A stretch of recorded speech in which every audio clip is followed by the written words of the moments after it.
to A1R Psychic Radio, Earth's #1 psychic radio network, and watching Moonstruck TV, enlightening television. Welcome. Time for Insights by Janita with Janita Francis.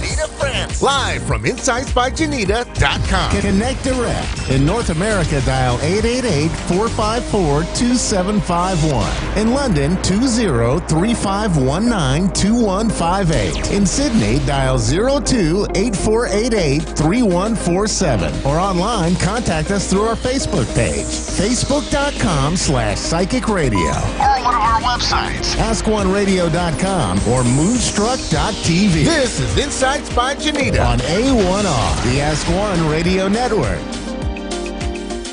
Hi everyone, and welcome to Insights by Janita Francis, coming to you live on A1R Psychic Radio and also Moonstruck TV. So much has happened since we last spoke. Where do I even start?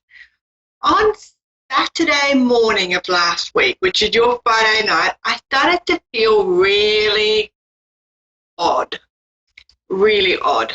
And it kind of, I don't know, it was hard for me to wrap my head around it. I work very much in the masculine, and mediumship and psychic abilities and all that sort of stuff is very much a divine feminine energy. It's a nurturing energy.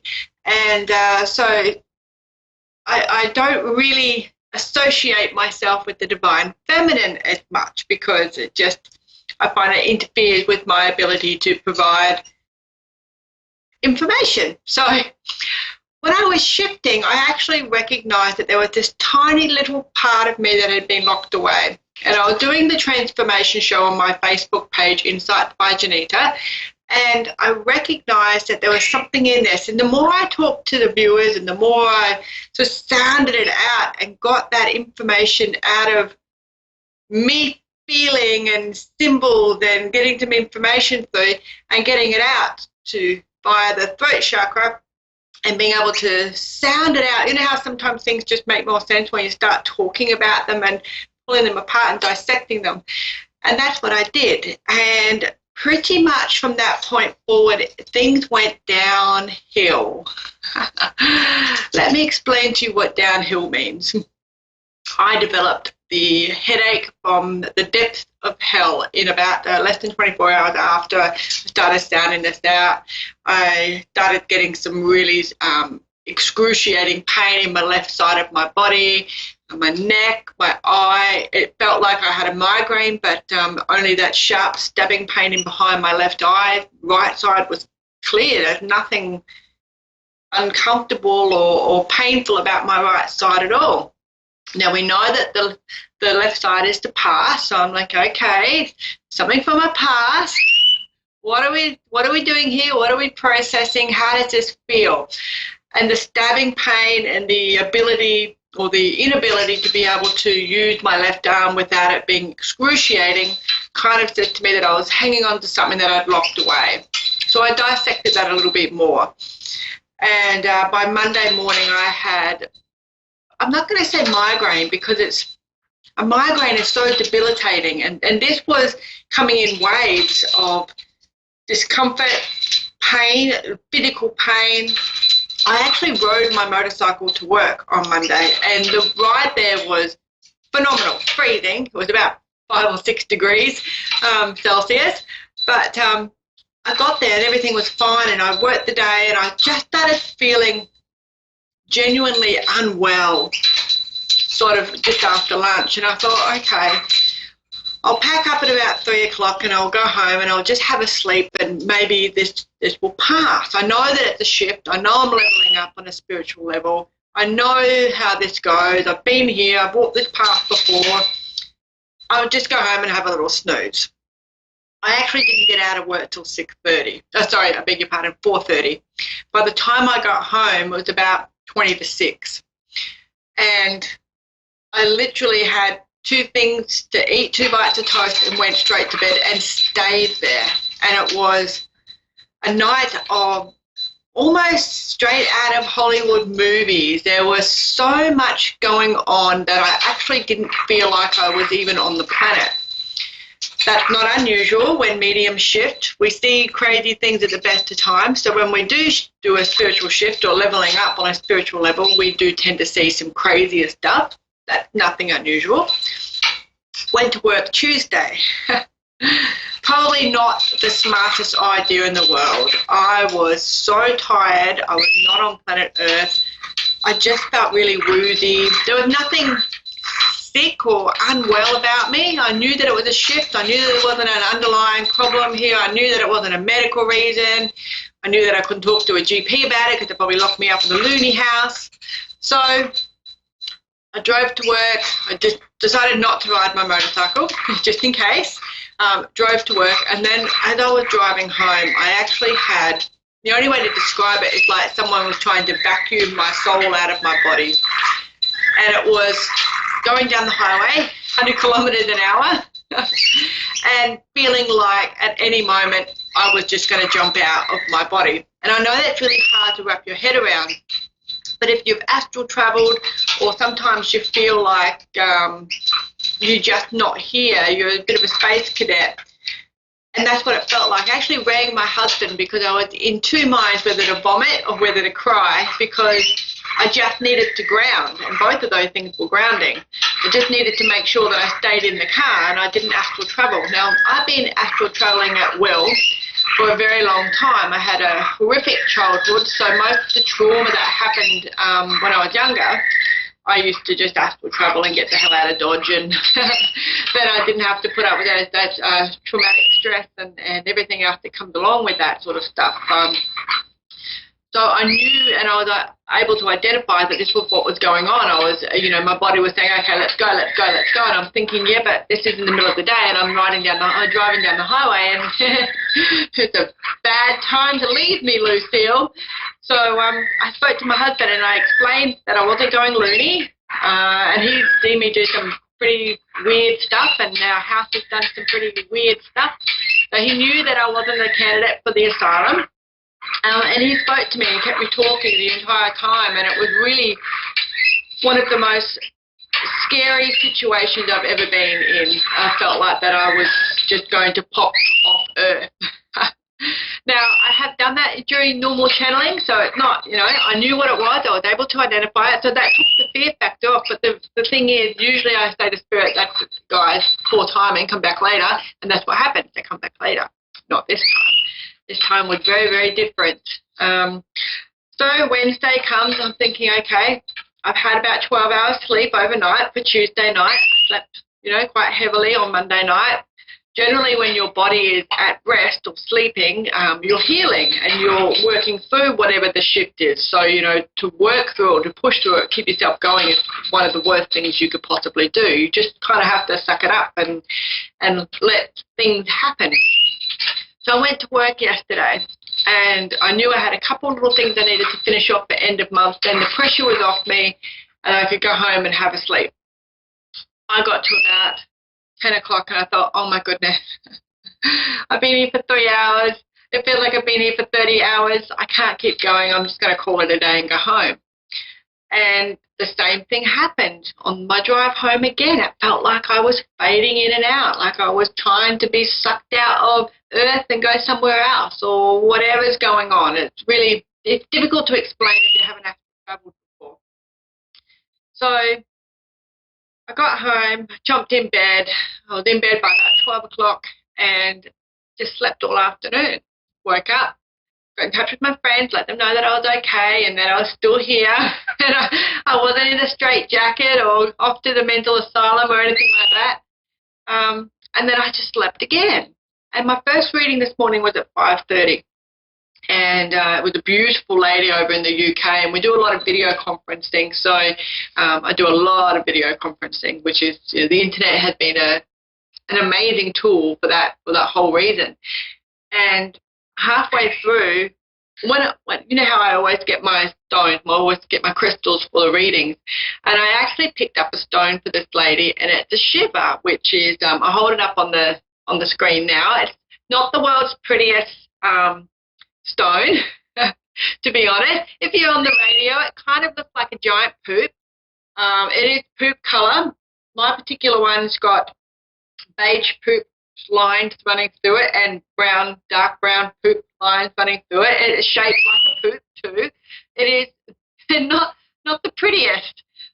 But what this stone is all about, and my first reading this morning, and that was my first reading I'd done for a couple of days because I just needed to have my hibernation sabbatical, my little, okay, guys, I'm ready to receive whatever this level up is, but can you just back off the appointments just for a little bit so I can get my head around it, so I can be more useful to people, so I can provide better and clearer information for the people I read for.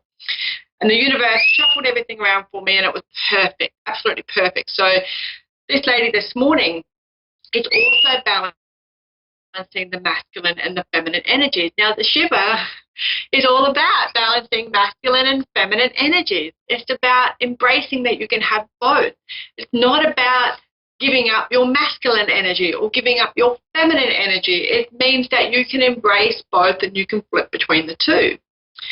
Now, as I was talking to this lady, it dawned on me, hang on a minute, this lady is going through what I've just gone through. She's about to go through where I've just come out of. And that is, I knew that I had this tiny little piece of me locked away. When I started to talk it out, I knew that it was there. And my eyes kept filling up with tears on the transformation show while I was talking about every time I mentioned the words divine feminine. I get this big rush of emotion, big tears in my eyes. And I explained that this is what was going on, and there's obviously something there because I'm listening to my body. I'm feeling how my body's reacting to it. And I had some pretty horrific lessons to go through in my lifetime to get me here. And, I wouldn't trade them for all the tea in China. I wish I could have read them in a book and just did an exam instead of having to actually live them. But, where's the fun in that? And I realized that it's safe for me to bring this tiny little piece of me out. And I know myself really, really well. I am literally, without fear of sounding too ego, I am my favorite subject because I want to know how I can move forward. I want to know how I can break down more layers. I want to learn how to grow. I want to be the very best version of myself that I can possibly be. So I am my favorite subject. You guys are my second favorite subject because for me to understand myself, then I take that information and go, right, this is how I did it. I might not know the shortcut. I might not know the easiest way or the best way, but this is how I did it. And the fact that you're standing right in front of me right now says that maybe this will be in alignment with how you can come to your conclusions and understandings of learning about yourself as well. So I'm sitting in this reading this morning and I'm going, right, I get this spirit. I get this. I've tucked away this tiny little piece and I'm in an environment now where I'm safe. My husband is a beautiful human being. He's a boy, so I think we all know what boys can be like sometimes, but that's the beautiful part of being boys, That's why they're boys, because they get to be that really simplistic way of looking at things. And us girls, we overcomplicate freaking everything, don't we? So, and I'm safe with him. Nothing that I talk to this man about is going to throw him. I can speak so honestly and so authentically raw, and he just, might go and get a cup of tea and a biscuit while he listens to me, but he listens. And in my friends circle, it's the same. There's nothing there that we can't talk about openly and honestly. And while I'm thinking about all these things, I think, wow, we talk all the time about happiness and what that looks like and our perception on life and how we can change our perception and how we're processing things.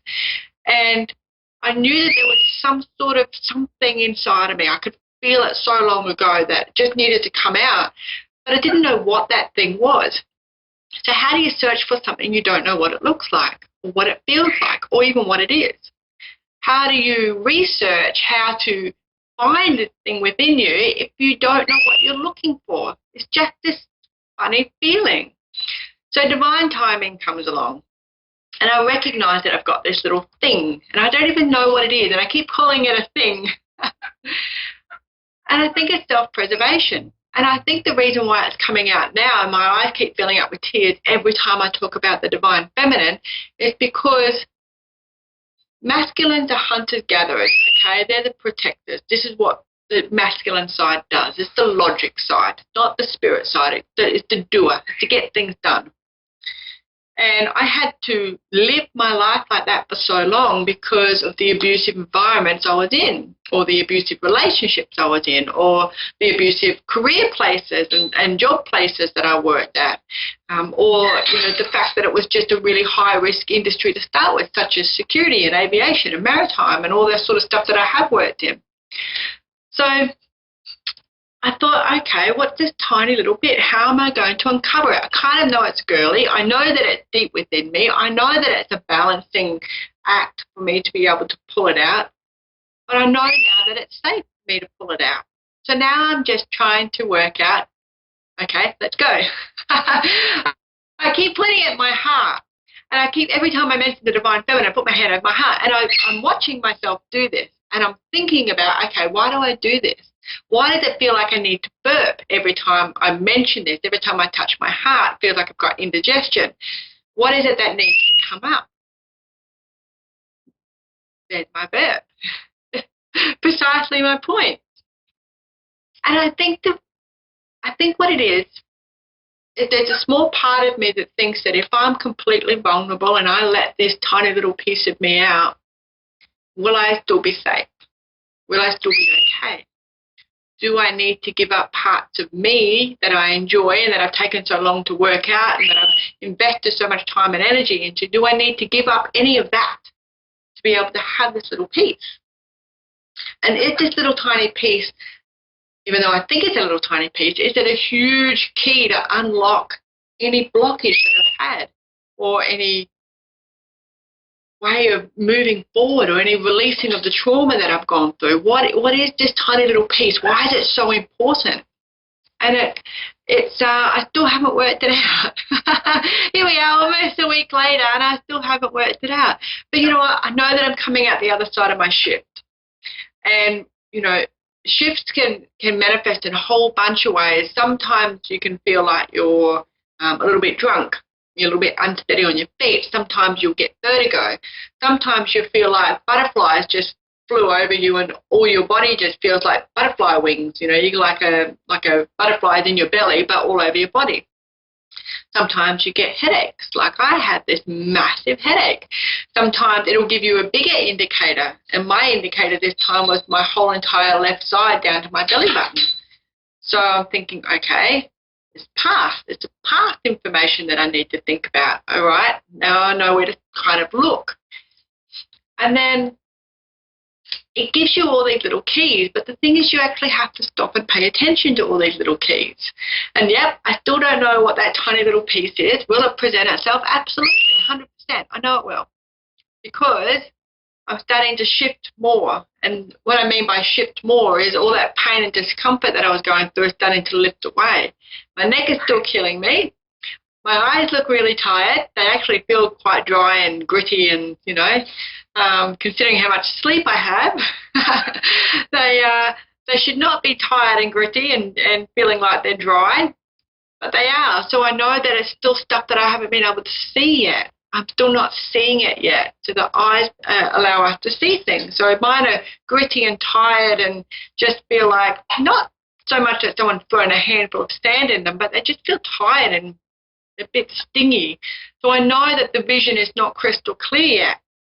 So the more that passes away, the more my neck starts to settle down, the more my elbow on my left-hand side starts to subside with the discomfort and the acute little sharp pin the needles that I'm getting in it, then I think, okay, I'm going to get through this. This is temporary. Now, when we get through all of that, okay, and sometimes shifts happen and we don't even realize they happen. We just wake up and go, oh, hang on a minute, that tree looks greener than I've ever seen it before. That's also a shift, okay? So it's not going to be a profound, uncomfortable thing. For me, I think the reason why it was so powerful and why I felt like it's like if you picture somebody on either side of me and one person's pulling my soul out to the right and the other person's pulling my body out to the left. That's what it felt like when I was driving and riding my motorcycle. Not the coolest moment in the world. But that's the only way I can describe it. It was really like a separation. I'm getting out of here. And I kind of feel like because I used to astral travel when I was frightened as a child, but I didn't really understand what was going on with the shift. So I got frightened. So now I'm going, okay, I'm going now. And I'm thinking, no, you have to stay here. And the reason why it kept happening in the car and on my motorcycle is because I was getting increasingly scared. I was really getting quite frightened of what was going on. So the more I get scared, the more I want to flight, the more I want to astral travel, the more my body and my soul are getting separated from one another. So it's really quite, now, hindsight, thank you, I'm sitting here giggling about it, thinking, oh shit, that's what was going on. I can assure you, ladies and gents, that is not what was going, logic was not going through my mind when I was in the midst of it. It just didn't. But I'm a big self-reflector, and I encourage other people to reflect upon themselves as well and think about how my body was reacting. Why did I feel this way? Why did I respond in that manner? Because it's really hard to think about all those things when you're in the heat of the moment, when it's actually happening. But hindsight, you can go back and go, right, what did I do? What can I do better? What do I know for next time? So that's why self-reflection is just such a cool tool to have. So now that everything's subsiding, and I know that it was manifesting, and I know that it's my past, and I know it's this tiny little bit of feminine stuff that I need to release somehow, and I know that I don't have to give up anything from my masculine side. This is not going to be, me going to bed as a blonde-haired, blue-eyed woman and waking up tomorrow with beautiful chocolate skin and chocolate eyes and chocolate hair. It's not that sort of change. But where's my perception going to sit? What am I learning from this? And then once I process it and understand it and learn from it, then I can start getting people that will come to me and asking me about readings. And the universe will do this. It's done this my entire life. I've been, okay, I'm going to go through this. This is what it is. I understand that now. I understand the process behind it. I understand everything there is to know about that from my perspective and from my life and my experiences and my habits and my conditioning. And then I actually get somebody coming up and saying, hey, I'm going through this. And I'm going, wow, you're not going to believe this. I actually just went through this myself. And then that's how we help people. And I think by parking the fact that we're embarrassed about going through stuff, like, I've just openly admitted on the radio and on Facebook that I've been kooky all week, and there is obviously an element of some people not understanding that process, or other people not understanding how that works or what that looks like, or they've never been through it themselves that they're unaware of. And there's elements of people that go, wow, like that's amazing. This happened to me. Do you think that could be the same thing? And I think, we're all here to learn. We don't come with instruction manuals. We don't come with what our lives are going to look like. There's the Akashic Record, which is obviously the dialogue and the encyclopedia of everything that's been preordained and predestined and free will and all of our decisions, all of our past that is associated with the soul. We can have a look in the library, the Akashic Records, and we can check that out. And there's absolutely processes for doing that. But I think if we learn about ourselves and we learn about our triggers and we look at our past and we emotionally disconnect from it because it can't hurt us anymore, we've already lived it. We don't need to relive it every time we think about it, but we can learn from it. So I know that whatever this little tiny thing is that needs to come out, I will be fine. I wish next time that I didn't have to go through the physical discomfort and maybe not sleep as much because, sometimes sleeping too much can make you even more tired. But I don't regret going through it. I don't. It's, I can't wait to see what extra skills and what extra downloads have happened as a result of me going through this in the last week. And what that tiny little piece is that's been locked away. I know it's got something to do. I kind of feel like it's got something to do with self-preservation and self-protection because the feminine energy is very nurturing and compassionate and kind and generous and, it's all that beautiful spiritual side of things, okay, the softness side of things. And I think that because I had to be in the masculine phase and the hunter-gatherer phase for such a long time, I kept this little part of me hidden away unwillingly, unknowingly, whatever, until I could feel really safe and secure within myself and I knew that I could bring this little sensitivity out or whatever that is. Whatever that looks like. So, I I'm almost want to say game on Donkey Kong, but I also don't want to antagonize the spirit world right now because I'm still healing and I don't need any more of those headaches or any more of that time sleeping and not just wanting to block away from everything in the world. Just really is having that total hibernation sabbatical so I can just learn about me and what this looks like and what that might be. And the last 2 years I've certainly worked out a lot of information about what happened to me as a child. A lot of stuff is still coming out about that as well. So I would say this tiny little piece of me is a huge key, and might be a tiny little piece, but it's a big piece of the puzzle, and I'm really looking forward to seeing what that is. So stay tuned, because when I work it out, I'll be like, gotcha. This is what it means. This is what I went through. This is what I've released. And then, there's never any malice in what pops up for me. As I work out, more molesting and abuse and remembering the violence and remembering the lies and all that sort of stuff. There's no malice. And if you can see me now on Facebook, you can see that there's no malice, because it's, I need to let that go. Otherwise, it will consume me. It would destroy me. And I've got shit to do, people. I can't sit around letting somebody else that's such an insignificant, abusive, cruel person have that much of an impact on my life. I've got things to do. I've got a to-do list. I'm doing the things to do. And, it is a big mind shift, and it's the big mind shift, because you have to apply intelligent emotion around how you're going to deal with that and how to process it and how to deal with it and how to let it go and acknowledge it, because, it did happen, and then, palm it off. Get the hell out of Dodge, get on with what you need to do in your life, and that's what happens. So yeah, that's just about me for this week. So Shiva, it's a giant poopy looking stone. It balances masculine and feminine. So if you are having a hard time at the moment understanding the things that are going on in your life, understanding, or you're too in the masculine or you're too in the feminine, and you are being consumed by your emotions way too much, things are just getting to you, or you're not associating anything at all, you're just like making like a dog weeing on it, walking off, Shiva is just definitely the stone for you. I am doing private readings. I'm taking bookings for next week and the week beyond that, because I am booked out this week. I had to do a little reshuffle, as I mentioned. So if you want to do a private reading with me, I'm on www.insightsbyjanita, JOHNITA.com. You can catch me on Facebook, Twitter, and Instagram. And of course, you can always subscribe to me on YouTube. I keep the same name everywhere, so it's nice and easy for everybody, myself included. Insights by Janita. And that is it for me this week. Thanks very much for tuning in. Remember, Shiva is the balancing stone that you will need in your life, and I will see you all again next week. Bye for now.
Psychic Radio, Earth's #1 psychic radio network, and watching Moonstruck TV, enlightening television. Welcome. Time for Psychic Paths with Suzanne Marie. Live from PsychicPaths.com. Connect direct. In North America, dial 888-454-2751. In London, 20-3519-2158. In Sydney, dial 02-8488-3147. Or online, contact us through our Facebook page, facebook.com/Psychic Radio. Or one of our websites, AskOneRadio.com or Moonstruck.tv. This is Psychic Paths On A1R, the Ask One Radio Network. Hi, welcome to A1R Psychic Radio. This is Suzanne Marie from PsychicPaths.com. I'm willing and able to do readings tonight. I'm so sorry about last week with the trouble hearing and being heard, but those things have been fixed, and now it's time to go ahead and get some readings tonight. So I wanted to say that there's been a lot of things going on in the planets this week, and one of them is Pluto in Capricorn retrograde. And what that means is, depending on where Pluto is in your chart, is what will be changing and what will be affected. And if you have your chart, that's great. And if you need your chart done, I'm sure that there are certain professionals that you can get that done with. But Pluto is retrograde. For me, that means everything is going great and new, and I'm having new opportunities. And also, there was an asteroid today at 3 in the morning Pacific time, and that was just debris. A lot of things are going on in the sky. And also, tomorrow around 7 Pacific time, you will be able to see the flower supermoon. And the reason that it's called the flower supermoon is because of the Native Americans. When we talk about supermoons, we generally label them the same way as the Native Americans did. Now, tomorrow's is flower supermoon because of all the flowers starting to bloom in May. And I want everybody to enjoy this month of spring and warmth and all the good things that are new and blooming. I really am looking forward to it myself. And yes, so everything is opportunities and new beginnings. I'm really, really excited. It's going to be great. I hope you guys are excited as I am. And yeah, so it's going to be great. And I think that today isn't the Nurses Appreciation Day. A shout out to all the nurses out there. Thank you so much for your dedication and your hard work and your sacrifices. I do believe that everyone is pulling together and being kind and working together to make this a better world. I know that I have seen many, many people doing kind things right now, making masks, feeding people, taking care of children. So this is a time for kindness.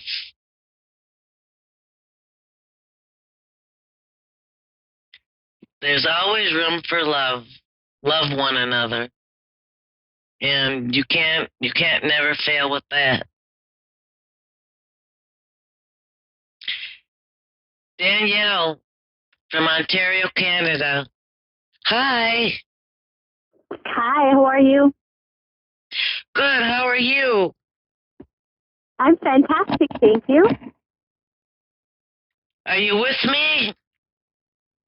Yes, I am. I can barely hear you. Do you have a speaker phone on? No, I don't. Okay.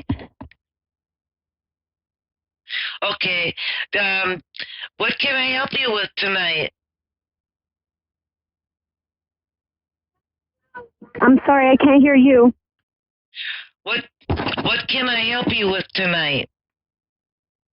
I'm actually looking for some insight into my past and which ways I should be going and anything really, just a general reading. Okay. Hang on a minute.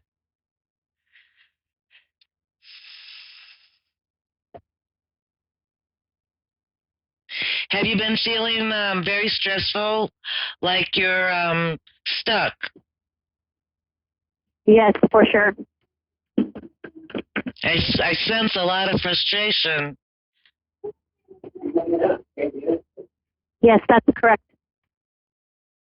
Okay, I'm going to see what Spirit says about the ways that can help. Okay? Okay, great.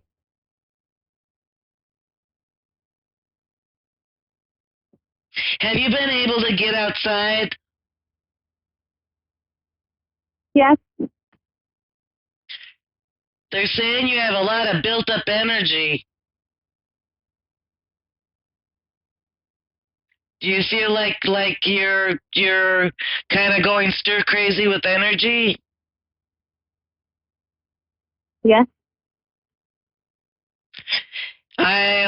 They're saying that maybe exercise would work, whether in the house or outside, but they're saying you love the outside. So if you can do some exercises, um, like running or walking, something to build up that energy. okay. That's what I'm getting. It's not emotionally and it's not mentally, excuse me, but it is energy. And you have a built up supply of it.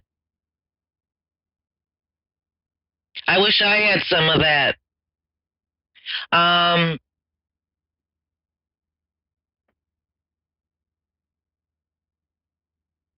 just a second.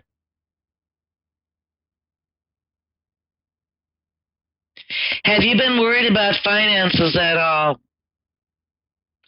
Because I do Yes, see some form of payment coming in.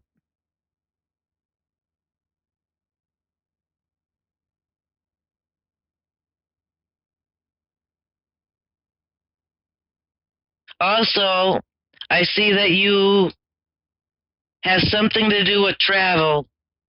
It doesn't seem to be far away, but there seems to have been travel plans. Am I correct? yes.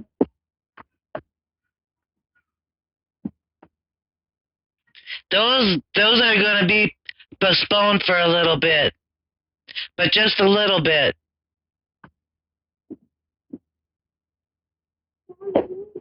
And you have children? Yes. I'm seeing little children. They're really, really Correct. happy. I love seeing them. Hmm. They're gonna be great this summer. I can see that you're a good mom. They're really happy.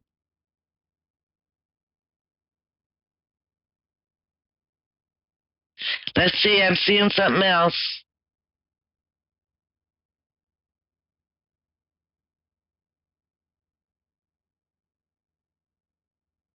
If you have a partner, he's a very loving partner, a very understanding partner,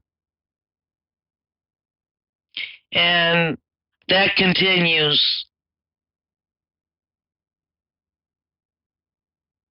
Is your partner, does he have a great sense of humor? Because I see him kind of humorous. Yes,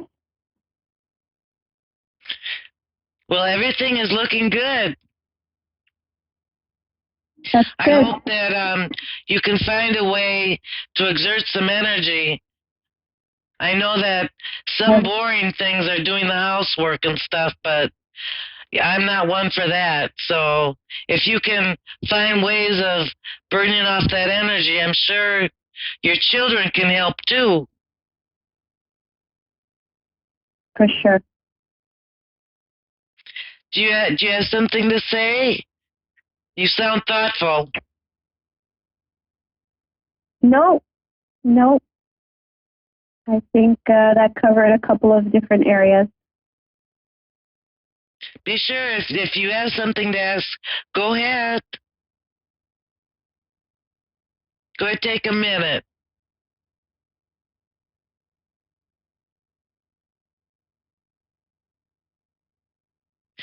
Do you have a boss? Yes. Were you wondering about your boss? Not really. That's work related. Okay. All right. Well, thank you so much for letting me read for you. It was an honor. And I call appreciate again. it very much. All right. Bye-bye. Bye-bye. Hi, Terry from Arkansas. Yes, ma'am. Hi, Susanna. This is Terry. How are you doing tonight? I'm doing good. Good. How can I help you tonight?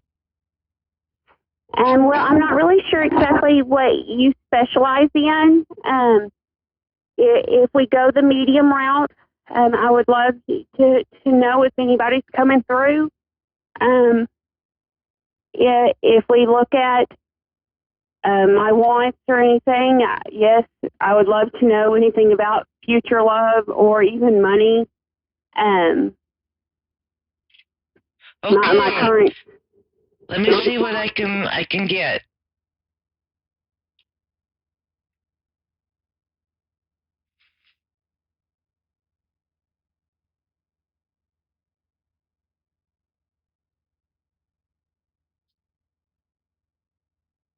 There's an older man coming through.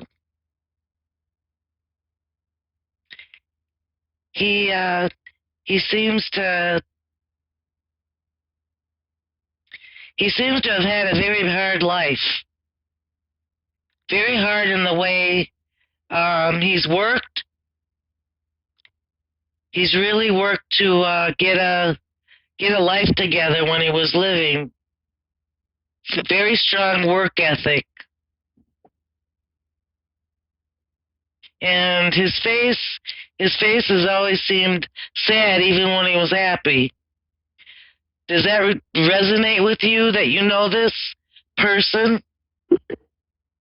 That hits home on a couple different people. Let me get clear.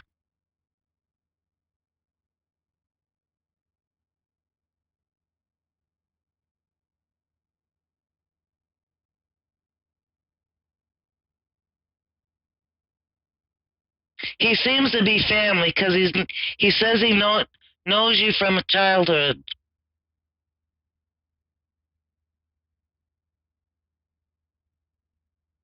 Also, I'm not getting a father. I'm getting more of an uncle or something like that. An uncle or a cousin. Yeah, I do have an uncle that has passed. I have a brother. That's not. I mean, I'm thankful to hear that they come through. I've been told that I have the gift. My uncle has visited me a couple times within dreams. To be honest with you, I'm truthfully hungered for my husband to come through. I lost him in January. When he Even passed, though I feel him and talk to him and everything. Outside, no, ma'am. getting a picture of outside.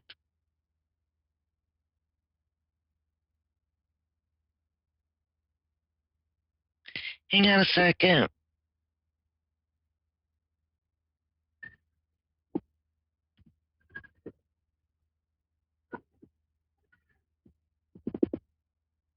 I'm not really getting him, but I think it's because I can't always get spirits when they're doing whatever they do in spirit. He's a spiritual guide for me. You're probably not getting him because he's here with me. I literally feel him and talk to him and everything daily. I don't know why. I haven't felt him the past couple of days. Like I said, I've been told before that I would just open my third eye and open myself up to it. That sounds really nice. I would be very gifted. Are you going to do that? Yeah. I've thought and prayed and meditated on it a little bit, but I also know I open myself up to a lot more. Of meditation a day. And it could be anywhere, even outside. I know by doing that, I also open myself up to a lot more that I'm just not sure if I'm truthfully ready for, shall I say. When you're ready, you'll know. Yes, your husband's, I do get the information that your husband has been visiting with you. Comes in your dreams.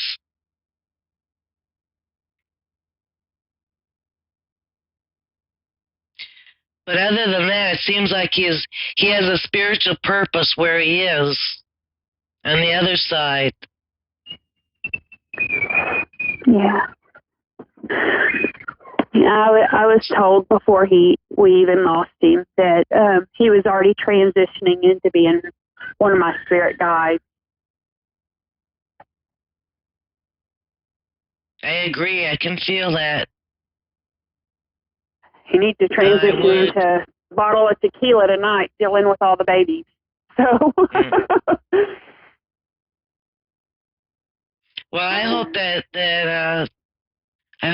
you can find some time to meditate, and I think your husband. I know your husband is just fine, but he's busy at the moment, and he comes to you anyway. So it's kind of like when you asked me, it's kind of like a third wheel. I'm a third wheel in this situation. I know. He really directly comes to you. On. Yeah, I know. A lot's just been going on lately, so. I see that things are going to get lighter for you in the next several weeks. So,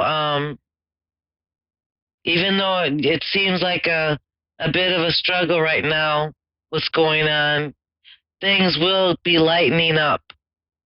Okay? Okay. Is there any other question? I do see money coming. I seen that earlier.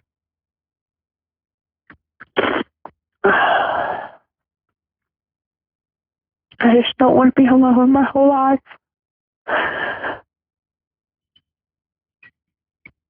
I'm so sorry for your tears. But it's going to be okay. You truly don't know how heavy they are right now. You know as well as I do you're not alone. And your family is with you.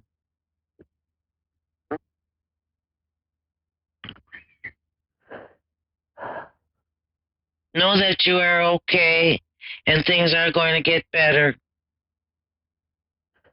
I'm hardly ever wrong about that. And the sadness will pass.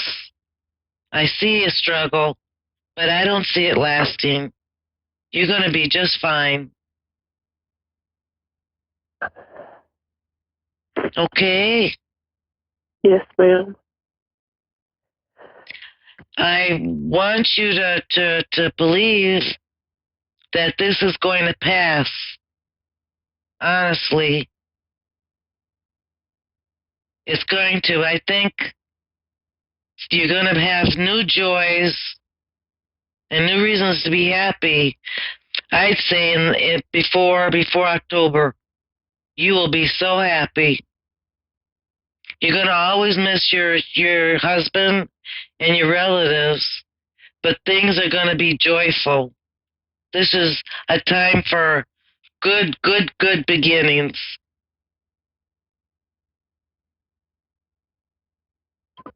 So I keep saying I was given Keep a your reset head button. Are you planning to move? No, I'm planning on going to the beach. The beach is where I find a lot of zen and peace, and there hasn't been a lot of peace or zen lately. And since they opened the beaches back up, me and the kids, we needed some air. I can understand that, and that's healing. The baby just turned 1, and the other two of them have birthdays coming up this week. So the older 2 have moved out. So I was just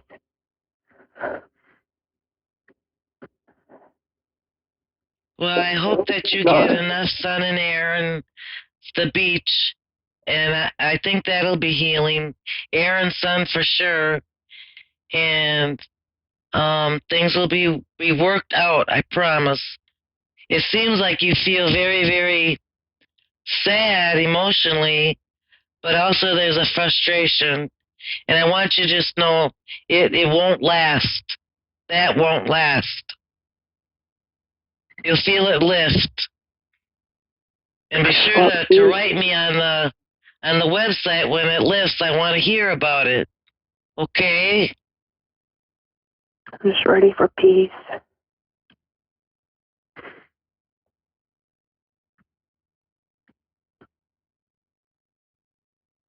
Tired of looking at kids looking at me in the eyes and me telling them this is all you got. I'm sorry.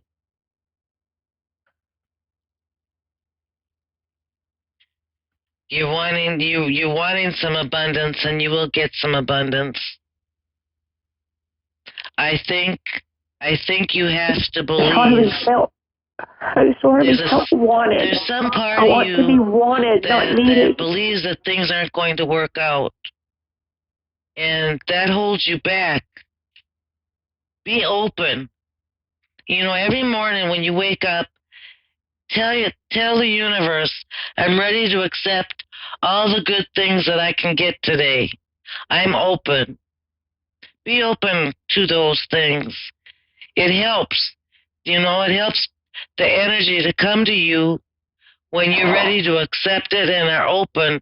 But sometimes when we get sad, we forget that and we get hopeless.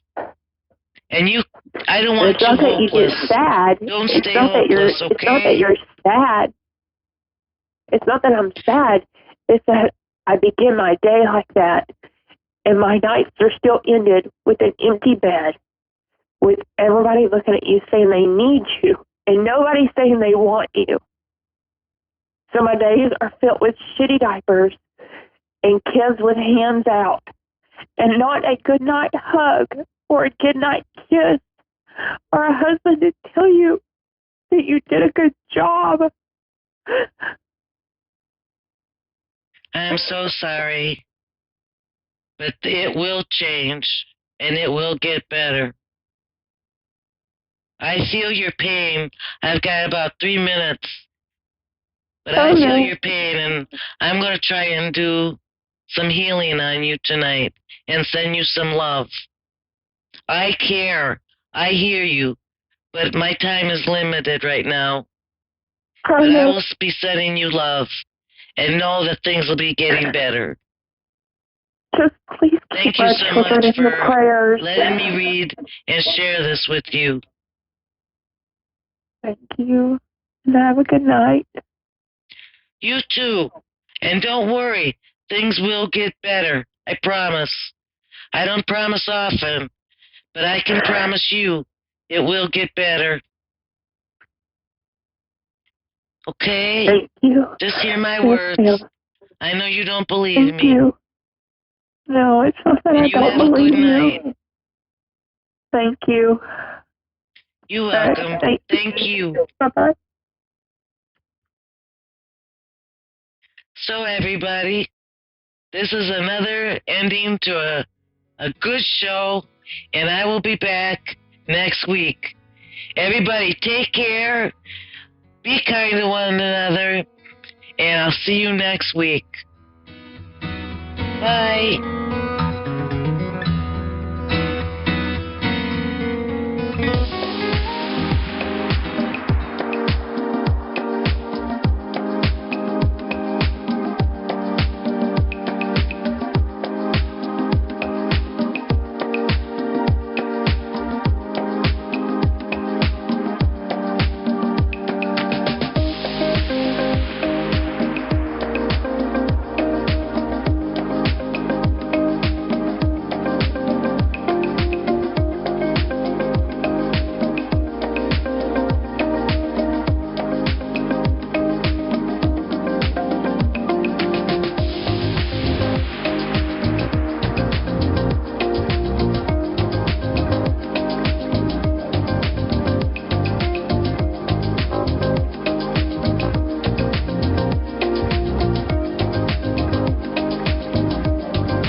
listening to A1R Psychic Radio, Earth's #1 psychic radio network, and watching Moonstruck TV, enlightening television.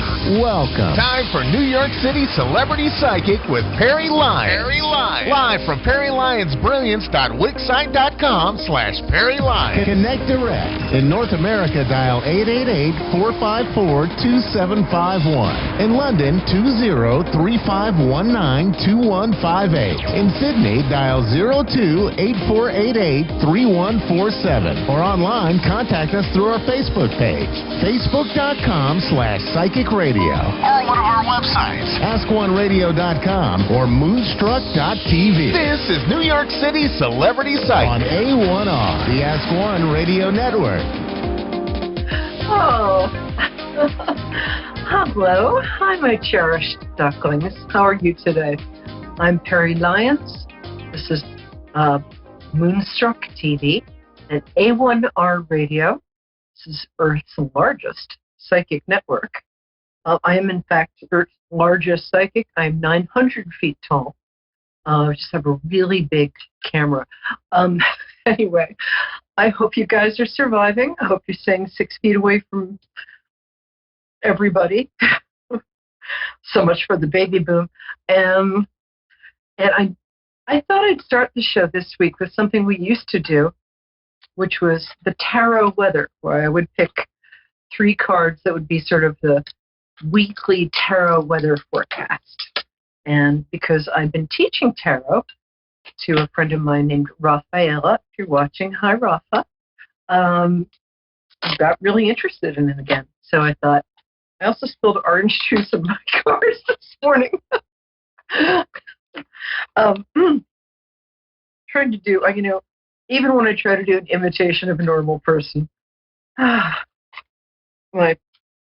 I just informed my fiance that my face powder had gone missing, and I thought it was bad pixies.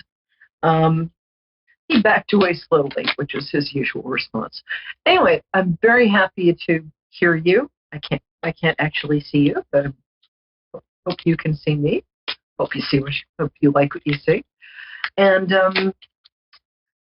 I know everybody's feeling like it's going to be safe to go outside soon, and this is kind of the most dangerous time because everybody's starting to feel, well, out of their minds from staying home so much.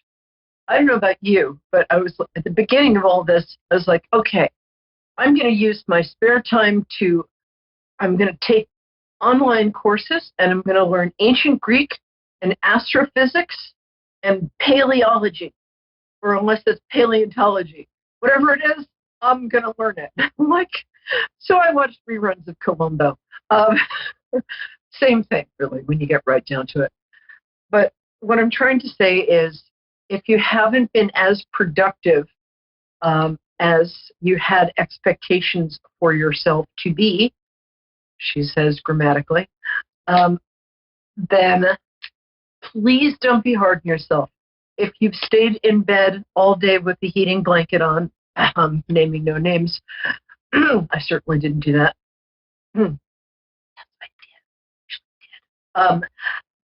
Please don't be hard on yourself.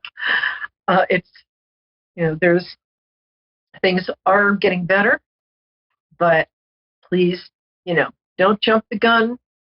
Don't go out in public without masks and without gloves and without staying 6 feet away from people. Remember to wash your hands when you get home. I'm an introvert and so I've been in training for this all my life, basically. So I'm like, I get to stay home. This is awesome. But so this week's psychic weather. And by the way, thank you for tuning in. I'm here every Wednesday at 9 p.m. EST in my little homey chintzy set here. And the most amazing people in the world call in. So you never know who's going to call in. So this week's psychic weather. I'm going to pick 3 cards at random, and here's what I see coming up for us this week. Okay, closing your eyes so you can see that I've actually been watching makeup tutorials on YouTube, and I'm starting to get a little better at it. Okay, there. Okay, the first card is, this is not a great card, but luckily it's the card for the recent past, the influence that's going away. When you look at this card, try not to panic. It's a card that essentially says we were all kind of blindsided by something out of our control that made us feel a little helpless. Not as helpless as this poor dude, but pretty helpless. Oh, good. Whew. The next card is a card that indicates that a lot of movement is starting to happen. A lot of things are opening up. When you get the 8 of Wands, it means everything feels like it might be literally up in the air. As you'll see, these cards, these sort of wands, these arrows, are up in the air. But it does mean that each of these wands are going to hit their mark, and things are going to stop feeling up in the air very fast. This is an interesting card. This card means that, well, I used to call it, back when there were record companies and people would get signed to record contracts. For anybody under 30, you've got no idea what I'm talking about. But this is essentially a working at home card. Can you see it? It's a card that, it's a guy, and he's in a cathedral. He's just done a bunch of stonework, and he's saying to the people who own the cathedral, one of whom is really weirdly dressed, which the tarot doesn't actually explain. But hey, if you own a cathedral, I guess you can dress however you want.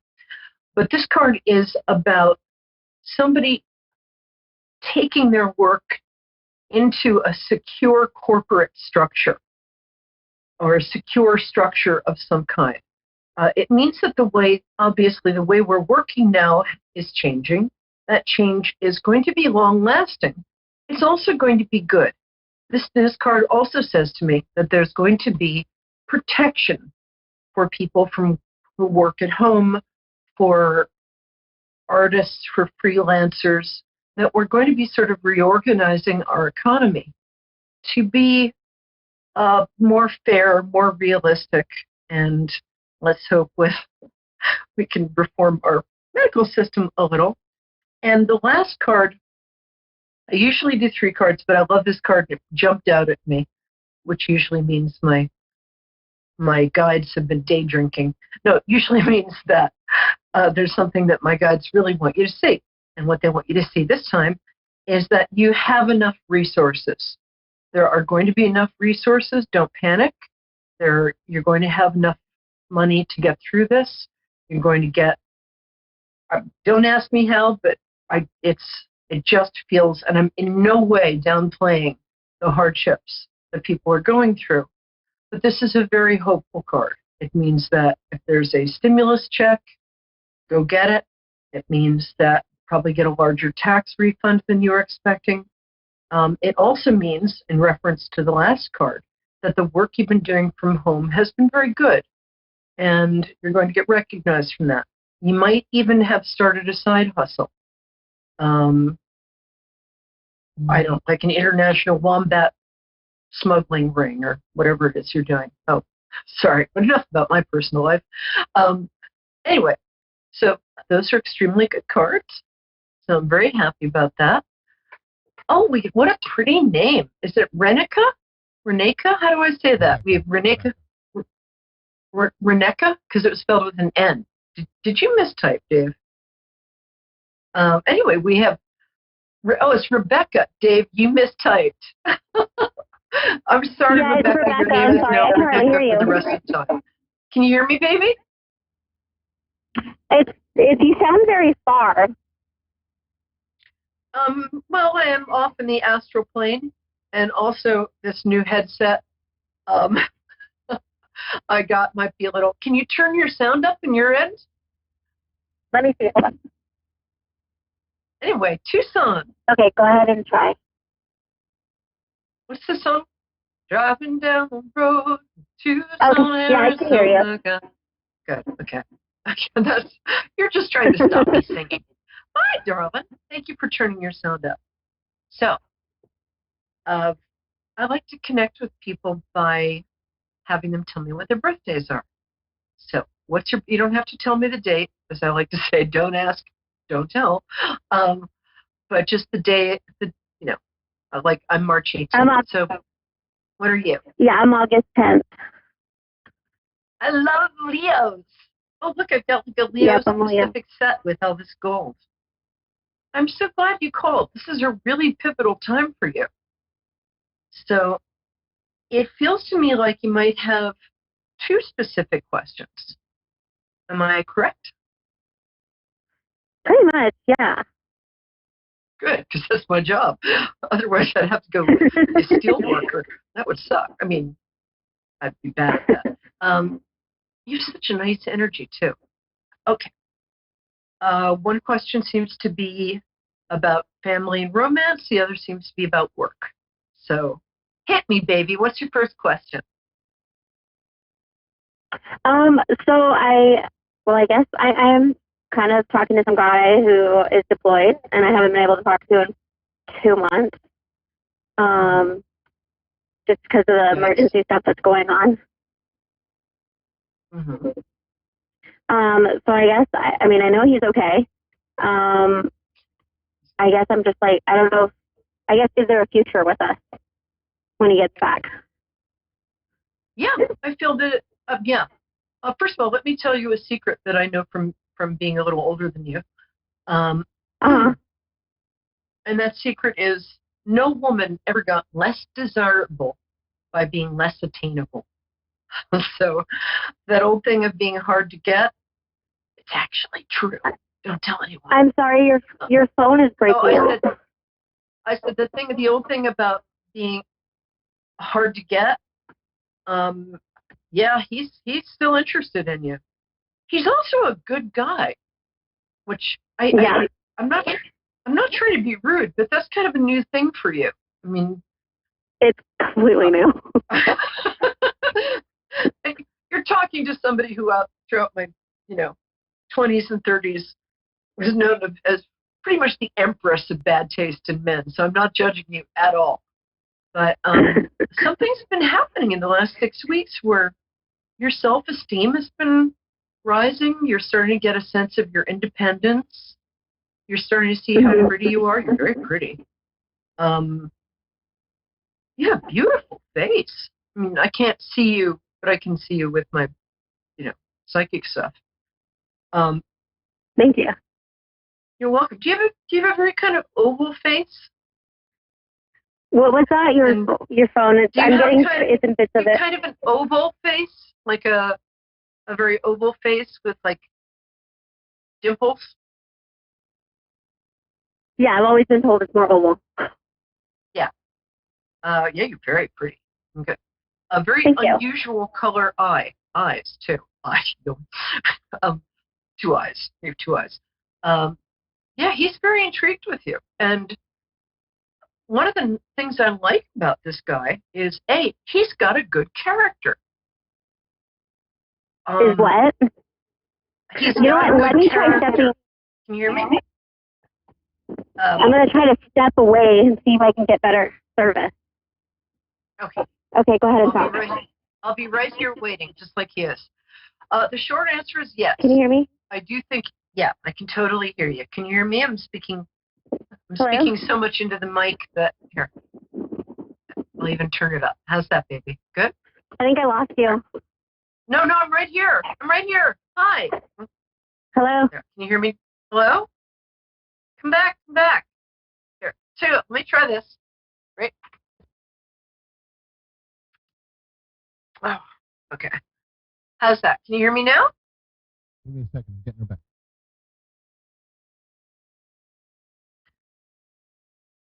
Driving down the road to Tucson, Arizona, got 7 men on my mind. Okay, hi.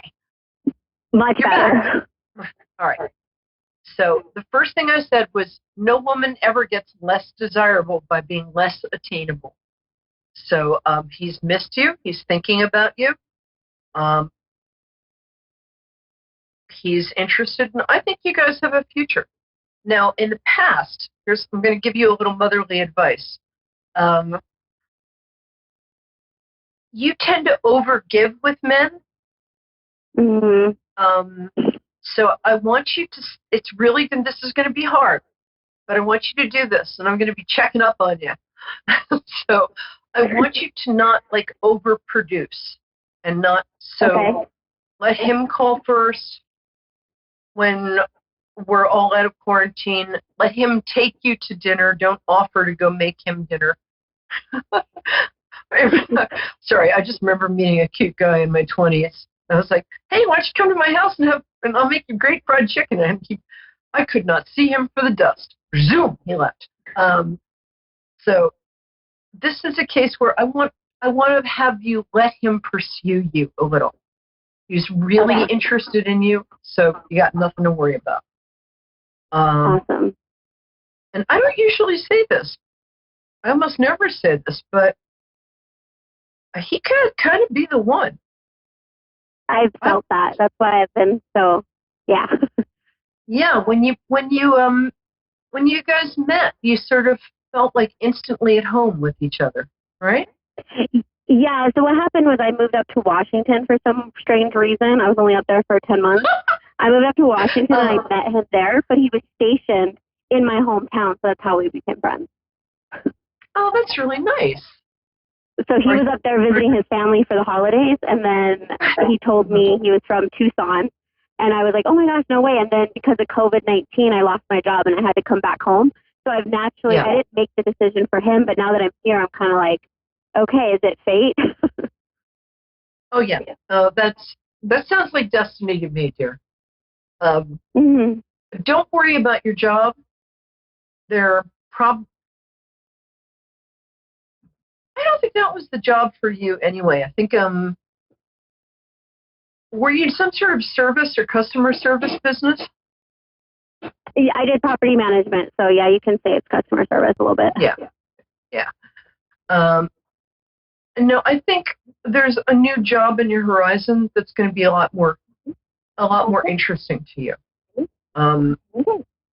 You're a natural connector. You connect people. I think you have a lot more friends than you even know you have. And you're also a natural manager. You're good at leading teams, especially now that you're more confident. So I see you going into a slightly different line of work in a more managerial capacity. And I think now that you're back in Tucson, call people and say, hey, I'm looking for a job. I'm great at this. Don't be shy, because you undersell yourself a bit. And I would love to have you work for me. You're reliable. You're honest. You help little old ladies across the street. I mean, you're good. You're a good worker. Yeah. That's true, right? I'm a workaholic. Yeah, there you go. Yeah, kind of got that. That's pretty rare, and you're very honest. I mean, I know in the past that hasn't always seemed like an asset, because sometimes no. You kind of can't lie. It's adorable, but it has gotten you into trouble in the past. But it's actually a really great asset. Is that true? Am I what?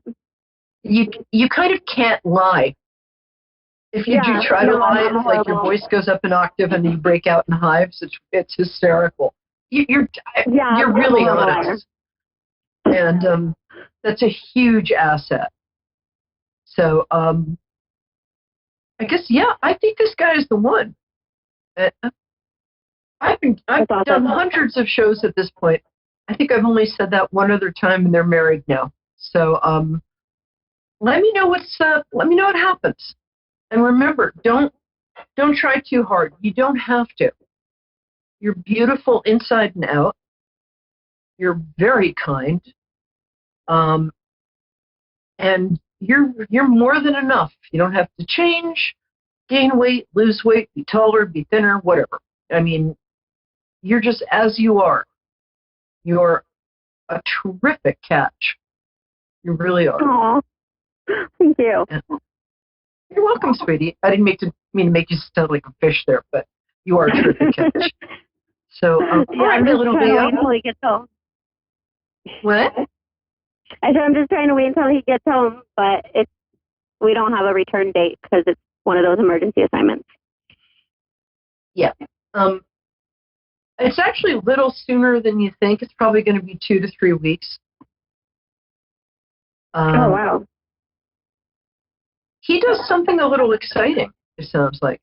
Does he something? He was. Do you do kind of a manly man thing, like a, I don't know, oil rig or rescue diver or something like that?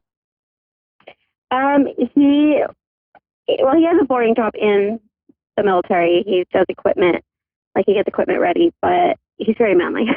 He does a lot of he's a weightlifter and all that fun stuff. Yeah.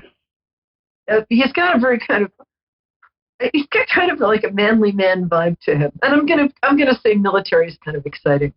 You know. Yeah. My fiance is a vet.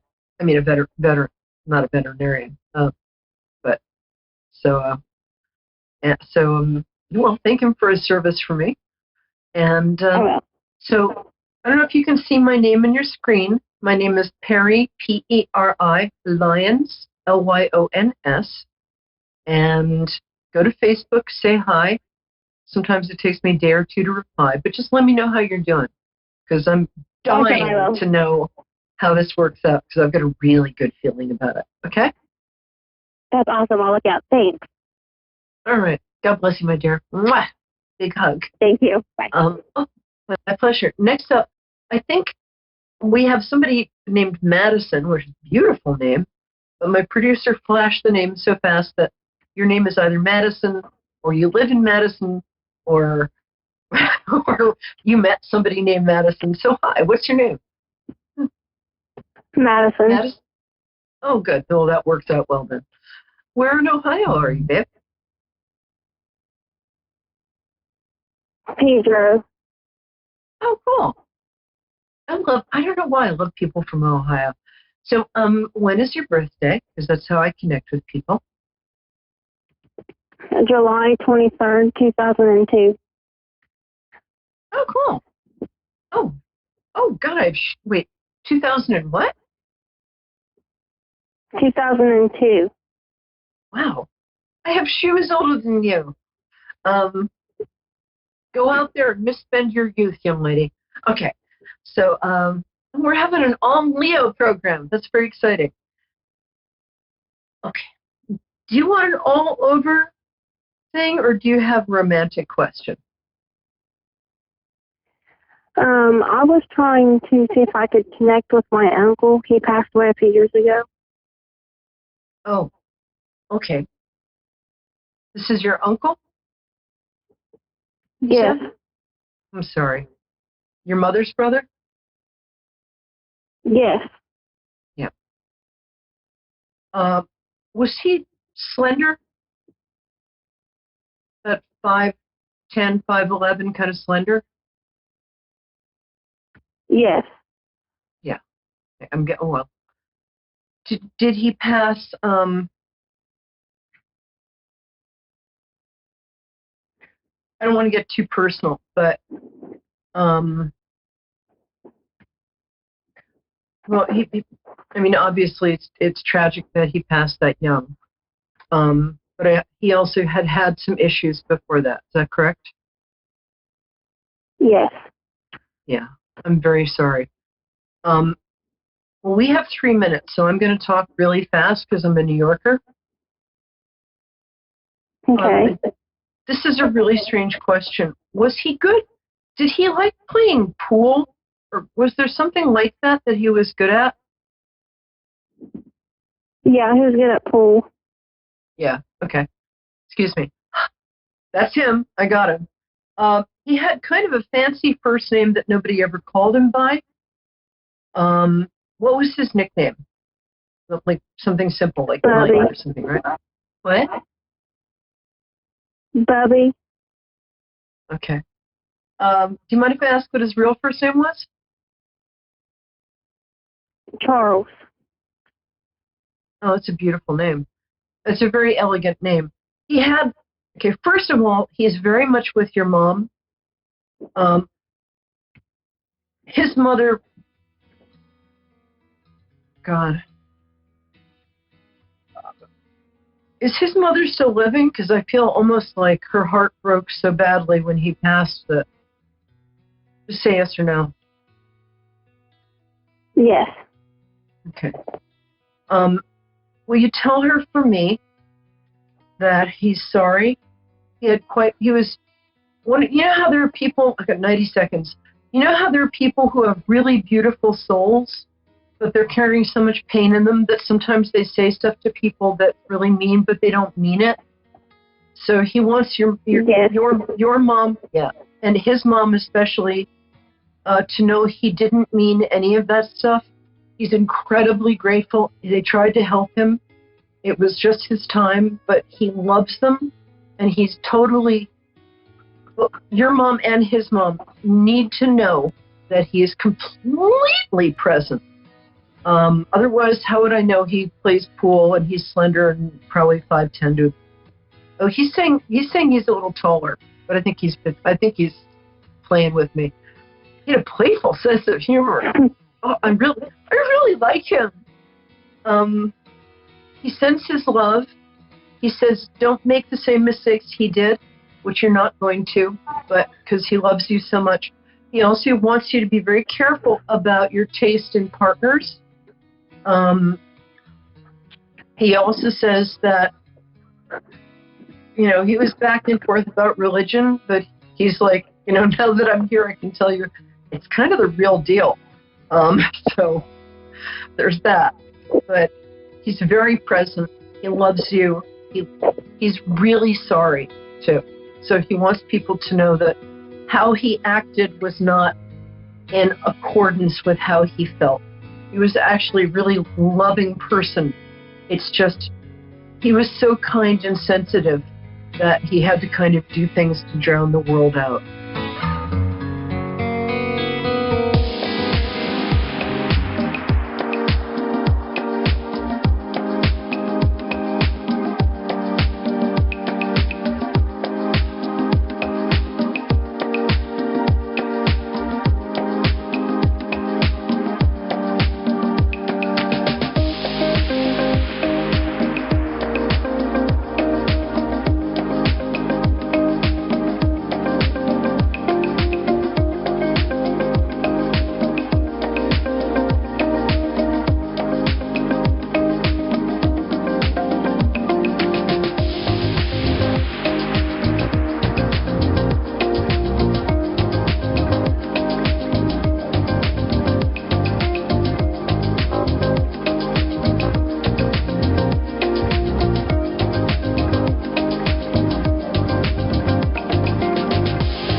Psychic Radio, Earth's #1 psychic radio network, and watching Moonstruck TV, enlightening television. Welcome. Time for Gemma's Spirit World with Gemma. Live from GemmaSpiritWorld.com. Connect direct. In North America, dial 888-454-2751. In London, 20-3519-2158. In Sydney, dial 02-8488-3147. Or online, contact us through our Facebook page, facebook.com/Psychic Radio. Or one of our websites, AskOneRadio.com or Moonstruck.tv. This is Gemma's Spirit World on A1R, the Ask One Radio Network. Good evening, everybody. How are we tonight? My goodness, it is, oh my goodness, just another week. And how quickly has it gone? I know last week we talked about, I know that my message was no excuses, and I know that my message that from my guides, it kept letting me know, no excuses, no excuses. And I just have to say that I achieved so much just in my mindset, how we feel sometimes is how we think, and how we think is how we feel. So just changing that kind of mindset, that no excuses, I was able to achieve so much in my personal life as well as my business life. But it was just really empowering to finally be on top of things that I have been putting on the back burner, and it's just been a really empowering week. In the last 24 hours, I've been very emotional, and I know that there's lots going on in the collective energy going on around us all, and just really emotional. And I know that we're in a full moon at the moment, so it's brought up lots of things for me, lots of things that I guess in my personal life that I haven't dealt with, which I thought I had.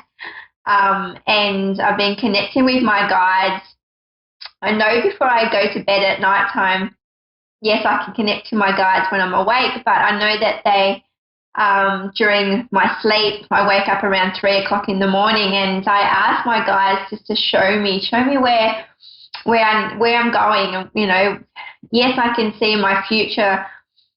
I can see what's in front of me, but generally, when it comes to timing, I don't have much of an idea.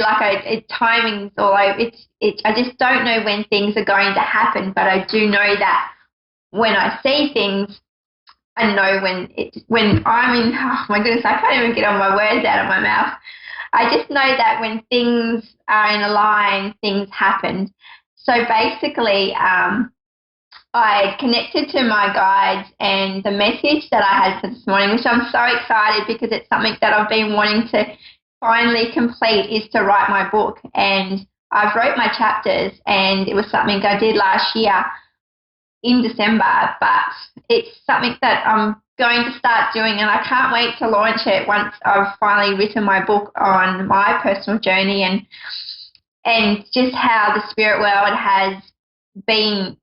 It's just been a big part of my life. So I'm looking forward to launching my book. I'm going to set the date already, actually, while I'm online. And even though I haven't fully created the book, but I'm going to say it's definitely going to be out next year by July. So that's going to give me enough time to get it out there so everyone could see and read into my journey.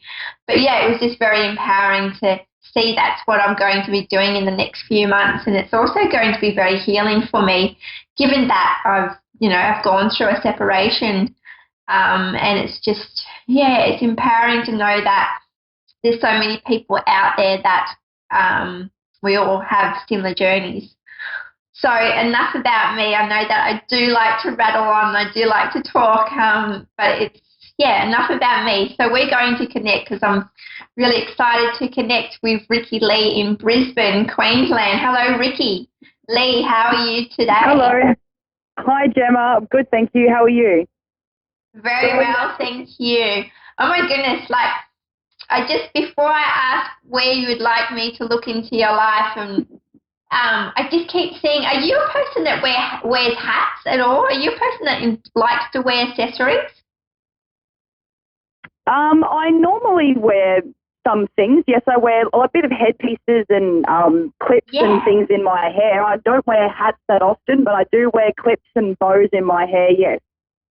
Okay, because that's the sense I've got coming through. I'm really drawn to around your head area. So that's what it came through strongly. That's, it's the way that you're very unique in how you present yourself, but you're unique as a person. That's how creative you get with your outfits, and you show the world who you really are, and you're not afraid to be yourself. Yes, that's exactly right. I've been trying to show my new self at the moment. I've actually conquered through a weight loss journey. I've lost 93 kilos, so I've transitioned my whole body and changing up all of my designs and my fashion. So it's very different being able to wear all these new cool things now that I'm a lot smaller than what I used to be. Wow, you go, girl. You're amazing. Thank you. Oh, it's a huge achievement, and to be able to celebrate, the big and the small wins, it's a huge accomplishment, and it's quite a journey that you've been through, and it's you've got new opportunities, even more opportunities coming your way that you never thought was possible, but your mindset has certainly, it's the strength has really shine through. Very, very excited for new opportunities. Very, very excited. Definitely. So how can I help you? Like, what else can I look into your life at the moment? What areas are you? Yeah, I just wanted to get some guidance around like my personal relationships and just my family and my current relationship that I'm in at the moment, just how things, if you can see how things will pan that way, and just financially, just we've been a little bit stuck in a bit of a bad area, and we just want to see if there's going to be anything positive coming out of the next few months. We're really hoping for a bit of a turnaround. Yeah, definitely. The image that I have in front of me, I just want to explain it. It's like, when you see like a cowboy and they're whipping the whip, and it's like they throw that whip out and that whip comes back. It's like what you put out there comes back, and it's like when you manifest, when you put it out to the universe, and you're great at manifesting, and it's because of that mindset and the strength. It's like what you put out there, it comes back. But it's showing me in regards to relationships around you.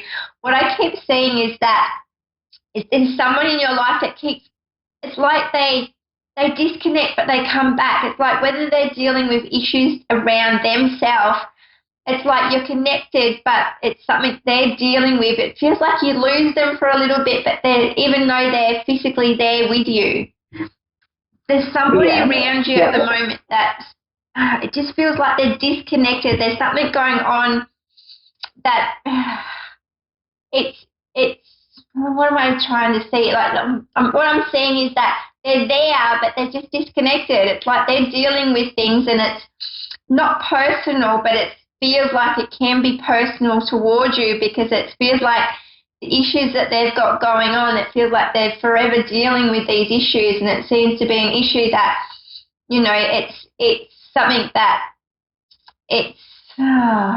Is it making sense what I'm saying around this person around you? Well, I'm thinking of two people, either my mum, because her and I are in a bit of a on and off rough patch, and we stopped talking for a while, and she's had a personal agenda against me due to a relationship. She's actually in a relationship with my ex-partner, weirdly enough as that sounds, and there's a massive age difference, but she's always been quite paranoid about me wanting to be in a relationship with this person, which I don't, but her and I have been on very odd terms. I feel it could be her or it could be my current partner. I'm not sure, but there's a few things if that helps you at all. Yeah, because it seems like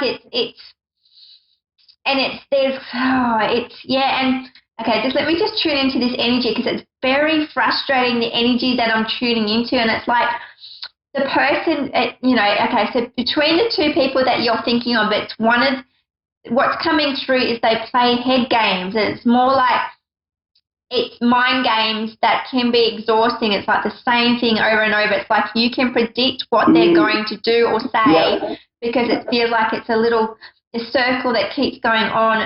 It's like something that just keeps going on and on and on. Does that make sense for this one particular person? Yes, it does. Okay, because that's what I keep seeing. And there's that frustration, and it's like you've gotten to the point that enough is enough, and it's like, you just want to live your life. You just want to just move on and feel free. And this is what's exhausting. This is what really pulls you down. It really has quite an effect on you mentally and with everything you do in your life as well. Yes, no, definitely. What I do see for you, though, is you're putting your foot down. So I keep seeing your foot. What I'm seeing, actually, whether you've got a collection of boots, I keep seeing the boots on your foot. So basically, you're in control. But once you put that foot down, it really shows that, enough is enough, and it's time that, you're not absorbing these energies, there's a hold on you. It's like to let go of what's pulling you or keeping you from moving forward. Yeah, definitely. I agree to that very strongly. Yeah, definitely. And it's like you've got the biggest heart. You give so much. You give too much, actually. And it's like, it's really great to see that you're I really do. bringing that People love tell me back that to all the yourself. time. Sorry? Yeah, that's exactly right. Yeah, people tell me I give too much all the time, and I definitely need to try and redirect it back to myself. I've always put others before myself a bit too much. Yeah, definitely. And I feel that, because it's like, and it's also very exhausting too. So this is your time. And, given that, we've got the COVID-19 financially around you, I see that it's been spiraling out of control with a few things. But it feels like it's things that you haven't been in control of. And this just feels like financially there's money going out. Feels like money's going out more than what it's coming in at the moment. But it's interesting. I keep seeing stars around you. So when I see stars around you, it's like, it feels like, okay, just let me just see. I've got this star in front of me. Just let me just see. Okay, with you at the moment, are you doing anything north? I've got the star in front of me. When I say north to you with work, okay, let me just see north. Does the star of north mean anything to you at the moment? Up north, I'm just trying to think. I'm actually been asked to do a photo shoot up in north of Queensland. That's about an hour or two drive from where I am. I don't know whether that could be it, or I do have an actual star that my partner bought for me that's actually in the room. I don't know if that's relating to that, or whether it's to do with like a modelling opportunity that's coming up, maybe. Yeah, it feels with work. It's definitely with work, and it feels like this is where, it's going to be a prime position for you. It's the flow of money. It just feels like there's opportunities around that's opening and it's coming your way. You're moving towards it, so it feels like it's something that's, I keep seeing, when I look at the star, I keep seeing the 3 points on it. So it's like 3 months, 3 weeks, there's something with 3 around you. It's where you get really creative, but it's going to be an influx of money coming your way, but opening up lots of opportunities for you. Okay, cool. So it just feels really positive at the moment. It's like, what I keep hearing is to hold on to your seat, because once things start moving forward, it's going to take off for you. Yes. Yep. Yeah, so that's what I've got coming through. The other message that I've got coming through is to let go of the things that are pulling you down.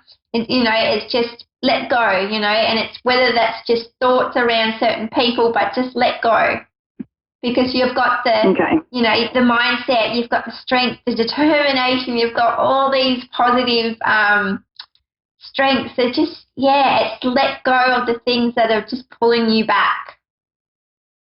Yeah, I really want to get rid of all the past things. I really want to move on from all of that. I did have another question before I forget. I don't know if you can connect with family members that have passed on. Yeah. Just a question around your family members at all. I keep seeing a younger child around you. Have you got like a younger? Yes. Yes, I've got a 14-month-old girl. That's passed? Well, I have three young children. No, I haven't had a child that's passed away. No, I have had 2 miscarriages, but the children weren't born. No, but I have got 3 children at the moment. Okay, so if I have a child around you, just let me just see what the images I've got, because I keep seeing this child in front of me. Okay, so the child that has dark hair. Have you got a child that's got dark hair? And I'm going to go towards a boy. Yes. Yes, I do have a young boy with dark hair. Okay, so what I keep seeing around this child, I keep seeing an arm I keep seeing a grandfather figure around, even a male energy, but it doesn't feel like grandfather, even father. There's an energy around a male, and I keep seeing the arm around this. My dad. Okay, so, pardon? Your dad? My dad. My dad passed away in 2012. Okay, and he's close to this son of yours that's got dark hair. They're very similar in looks, even just with personality.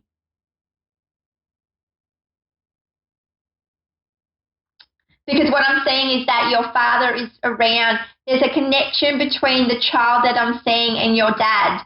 And what I keep seeing is the hand placed out on the shoulder.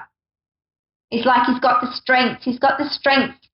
It's like the message that's coming through for this little boy is that he has the world in front of him. His imagination is amazing.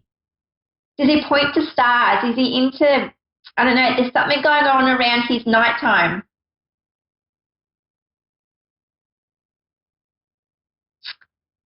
Ricky Lee? I think we may have lost her. But my message for you is that you have your father around you, around your youngest child with the dark hair. Love for you to connect with me, Ricky Lee, at Gemma's Spirit World, so we can continue this conversation. I think, Dave, we may have lost her. I'm just checking in. Okay, we have Sarah in, USA. Missouri, USA. Hello, Sarah. How are you tonight? Hello, I'm good. How are you? Oh, very well, thank you. Oh, my goodness, I've got lots of flowers around you. What have you been doing with flowers? I've been gardening lately, and I've never gardened a day in my life until just recently. That's cool that you picked that up. That's cool. I can see I planted. The funny thing is, I planted tulips, and it's not even season for them because the season is over in our side of the world. So I messed up, but I'm still gardening, trying to ground myself. Oh, it feels beautiful, and it feels like you've finally connected with, I don't know, it's Mother Nature around you is beautiful. You connected to something that, it's brought you back to a space in your life where you feel, it feels beautiful. It feels amazing. So keep on doing what you're doing in your garden, because it really has lit up a light inside of you and it's amazing because the ideas that come through when you're gardening, even if it's not about gardening, or it's like it brings a lot of peace to you, is what I'm getting, is when you're around your garden. That's awesome that you picked that up. What do you specialize in, if you don't mind me asking? Past, present, and future, and I connect with loved ones. So, just steer me in the right direction and let me see what else I can see for you. Okay. Here we go. Read my thoughts. I'm an open book. Interesting you said about the open book, because as soon as you said that, I had an image of a book opening up and you writing. So you're very creative with your words. Are you actually looking at doing creative writing or even writing a book? There's something around your words. Your words have power. Your words have... Oh, my gosh. I've been either deciding to, because technology is so advanced now, but since this pandemic, I've been trying to write a book, and I'm actually involved in it, but I wanted to also make a movie, so I didn't know which one to pick. So obviously you picked it for me. Thank you. Yeah, no worries, because it's amazing the book that you're going to write, and it's going to continue. When you write one book, you're going to write another, because what I'm seeing is that when the ink goes on the pages, and it's just what my guides are showing me, is that these words last forever. Like, they're going to be around for a very long time, and the power that you have behind your words, the emotions, the feelings, it's like people feel you through a book, and it feels amazing. It's very empowering, but I'm also very excited what you're going to write. It feels like it's going to capture the audience it can be of all ages. It's amazing what it's amazing how creative and how your mind thinks. It's wow, you're amazing. Thank you, because I've been struggling really hard lately. Also, are you picking up on any male energy that might have not crossed over yet? What I've got coming through around you with this male energy that hasn't crossed over, has he got issues with his elbows or arms at the moment? Gotcha. Yeah. Because I've got issues going. You got two guys? Yeah, what's going on with this male's arms? With his arms, does he have issues with his arms or his elbows?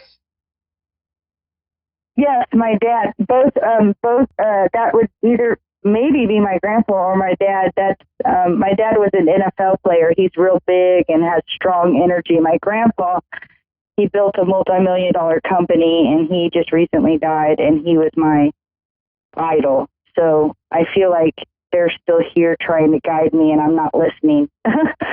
Yeah, and shoulders. Did he have shoulder injury at all? Because my shoulder, my arms all connected. I feel that it's amazing because the energy that comes in around shoulders is that, you feel like you're not supported, but it's amazing the support that you have around you, whether you know the people or not in your life.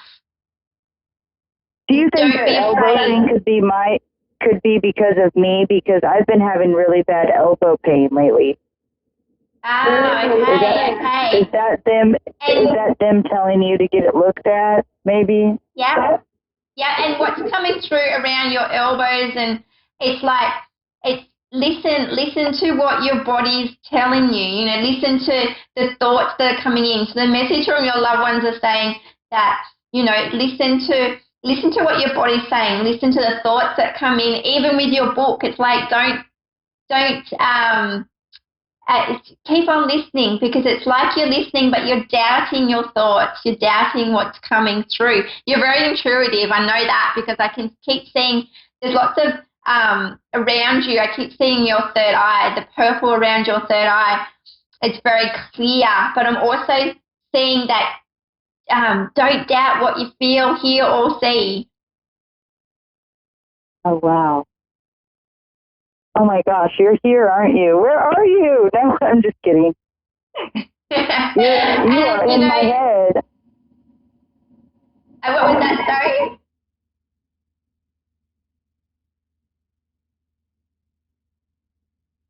Sarah. So, also, I have one more question if you have time. Yep, definitely. Okay, this is kind of hard. I've been in the same relationship for 3 years, and I'm struggling. Is this the relationship that I'm going to end up in, or is this a relationship I'm learning something from, or is this something that's going to be long-term?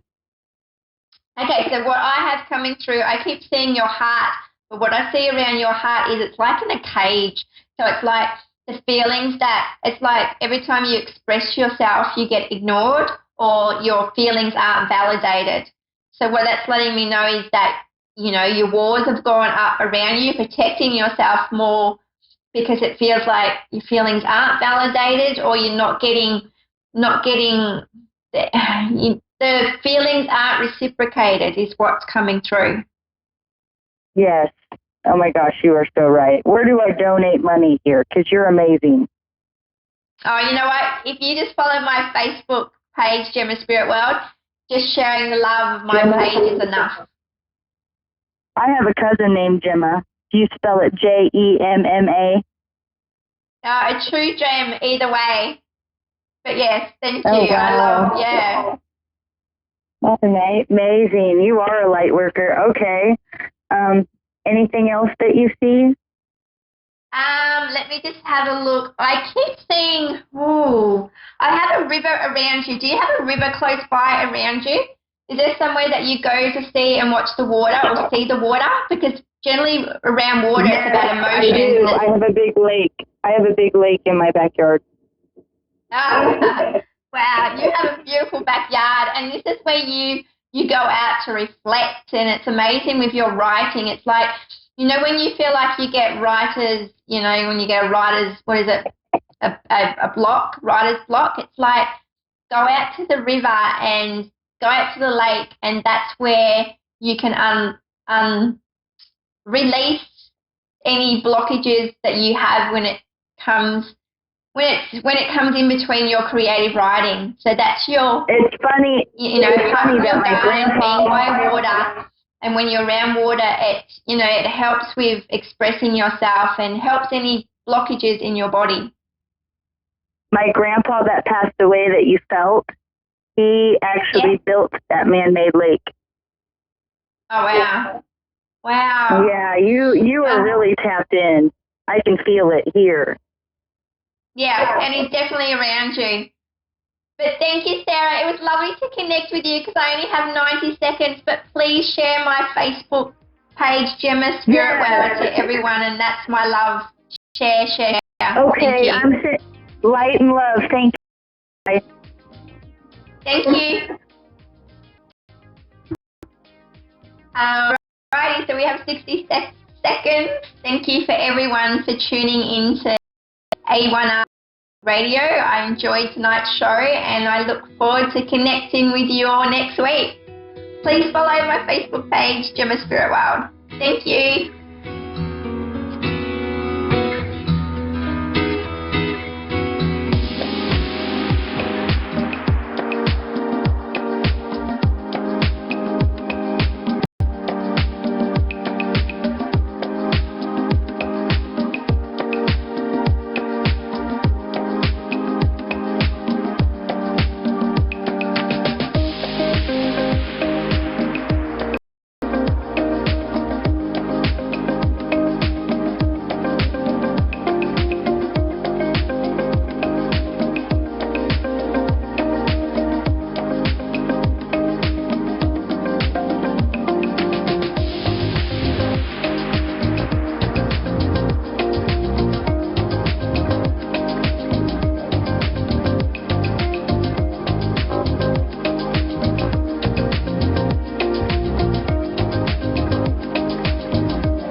Psychic Radio, Earth's #1 psychic radio network, and watching Moonstruck TV, enlightening television. Welcome. Time for Persian Medium I Am Power with Pia Johann.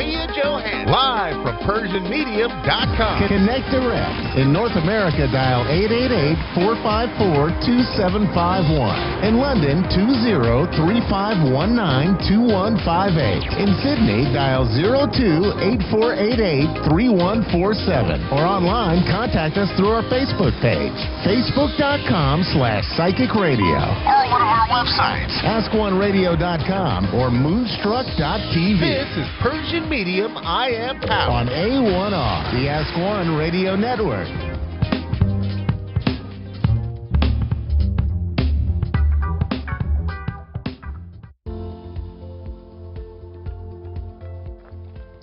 Hello and welcome to Talking About Success. I'm your host, Jack Canfield.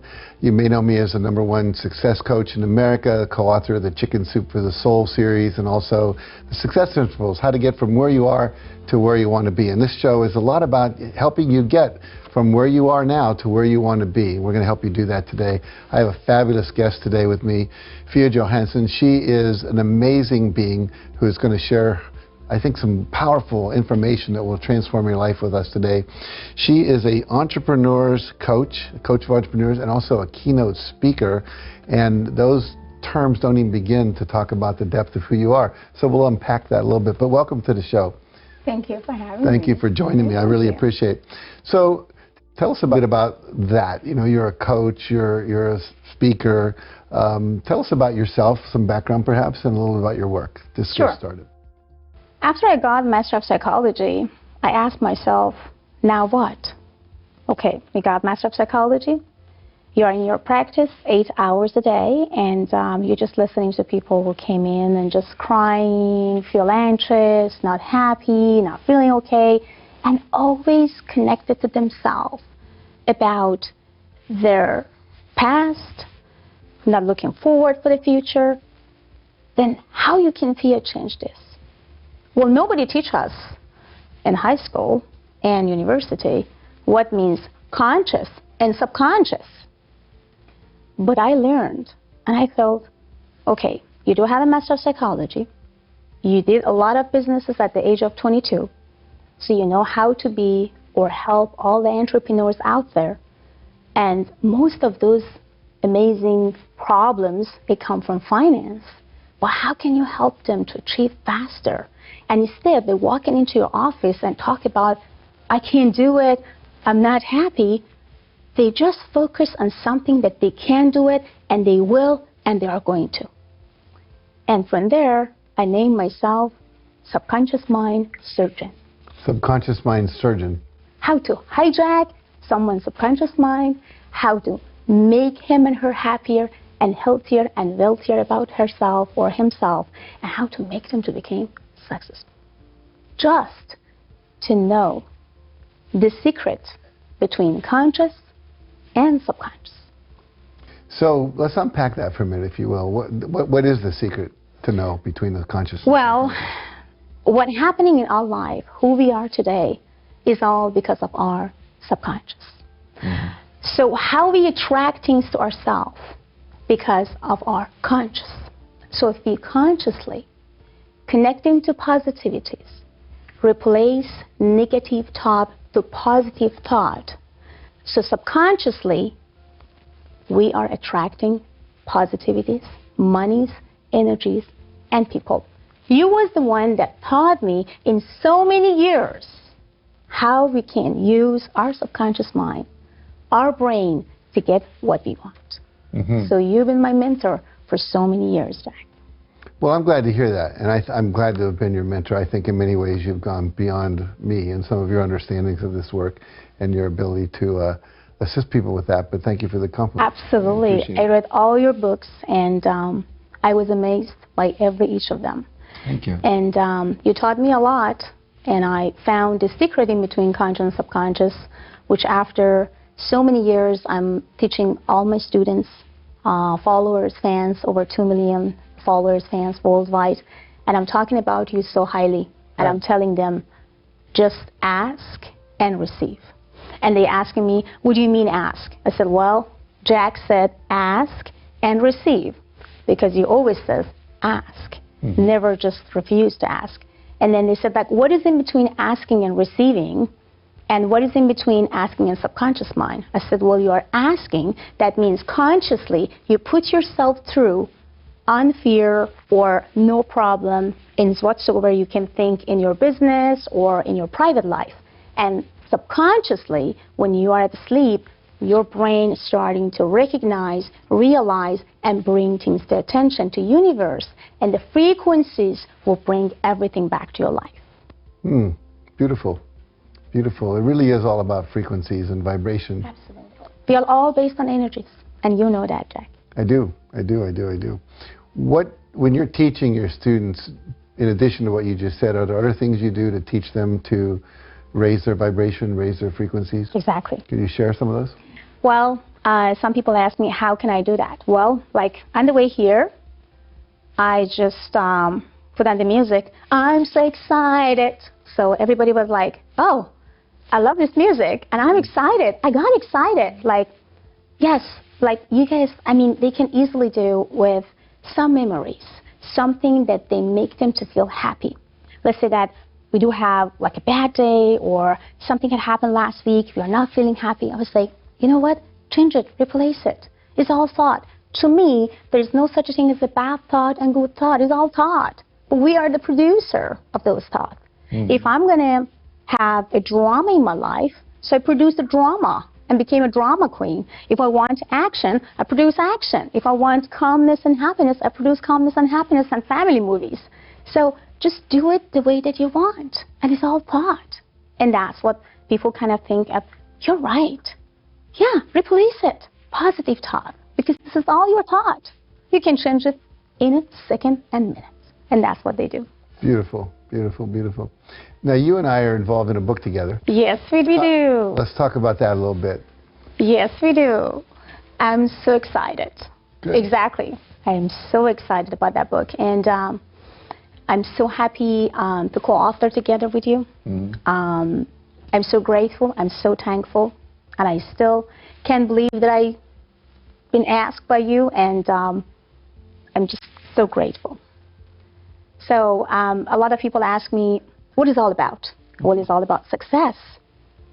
And they ask me, what means? Means that how you can easily, but very gradually and nicely succeed in what you want in your life. And it's all about strategy. What type of strategy of your life you have to choose or have in order to succeed. So Success Strategy book, for a lot of my students, followers and fans, it's going to be the biggest book ever. They're going to change their life, and I know they will, and I know it's going to. How do you define success for you? To me, success means when you are happy, when you find your happiness. Success means you do things that you love. You feel things that you love. You connect with things that you love. And to me, success divine with love. Beautiful. Divine love. Beautiful, beautiful, beautiful. Now, you're a producer of a film called The Game Masters, which I'm really eager to see. Talk about the movie. Well, it's all about sex trafficking, human sex trafficking, human trafficking, and it's telling what's happening around us, around countries, Middle Eastern and all other places. And that way, I would say I was very blessed to get connect with a lot of powerful people, police, law enforcement, who they would love to help me to bring it to a lot of people's attention, what's going on around us, around the world. And that taught me a lot, and I'm very happy and blessed that I could. And is still continuing, is still get going. We are going to have another movie which coming, and it's going to be almost continuing the same way, but we are going to let other people know about more political stuff, things which is behind and all the stuff. I know that there's a lot of people maybe not really like that when we poke them in the eyes, but we're just trying to show people what's going on around and what means human trafficking, what means when a woman, beautiful, gorgeous ladies who came from other countries without knowing what she's going, where she's going, how she's doing, and what happened to her, and what else is going to happen in the world. So there's a lot behind it.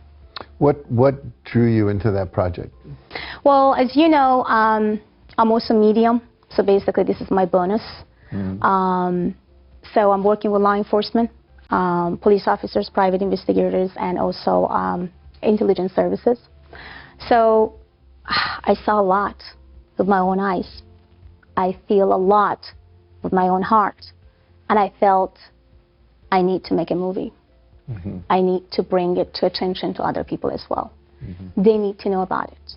And this is the truth, the real truth of everything that we have on a daily basis, but we have no idea if it even exists or not. So that made me to feel that take an action, making movies, and let everybody knows about it. So most people out there would say, oh, I see something, I'm going to make a movie. I mean, most people would feel overwhelmed by even committing to doing such a big thing. It's hard. It's not easy. Making a movie is not easy. Yeah. Being a producer is not easy because you have to connect with a lot of people. And in Hollywood, well, as I always says, there is impossible Hollywood and impossible Hollywood. So you have to get connect with impossible, but to me, because I just choose the name as Impossible Hollywood, everything has to say yes, and they're gonna just go for it, and we are going to shake hands. But it was hard. It was not easy, and having the commitment to a lot of people, let them to commit with you, make their promises come around, and get things move on. It's just not easy. It wasn't easy. But I believe in one thing. If you want to do something, and if you do have enough belief on what you are doing and the message that you want to send to the world, then universe will help you no matter what. So that's what universe helped me. So I found most amazing actors and actress. I found amazing, basically, investors, and I found amazing A-list actress who basically wanted and would love to get in touch and get in tune with it. And I loved the way that they wanted to, kind of get engaged and shaking hands with me and just say, we are here for you. For whatever you are doing, we are here to support you. Beautiful. Is the movie a drama or a documentary, or what's the... It's drama. Drama. Yeah, action drama. Very good. Well, good for you. That's impressive. I have another things that coming up. Next movie.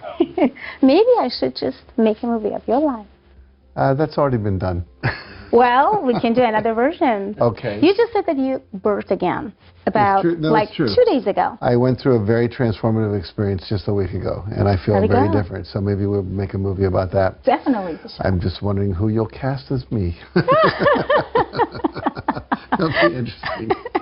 It's going to be, I'm so sure. I'm also working with a lot of charities, and I open my own charities because I believe through knowledge, people can understand themselves better. Mm-hmm. They can fool each other. They can hate each other. So basically, through knowledge, you can really find through yourself and build yourself up.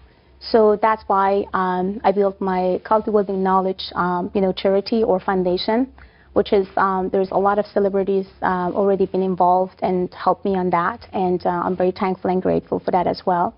And also, I'm co-authoring book with Jiu-Jitsu master in United States.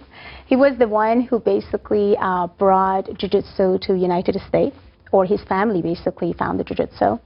And I have to take you there because you need to definitely train with Riga Machado. So he's trained all celebrities, A-list celebrities in Beverly Hills, and you name it, he's trained. Wow, that's great. And he's an awesome guy, like humble, like nice teddy bear, so kind in so many ways, and I know you're going to love him. Oh, I look forward to that. That's exciting. So, yeah, would love to co-author with him and just like tell about his success stories because it's amazed me. I mean, I cried when he started to tell about himself and telling what he did.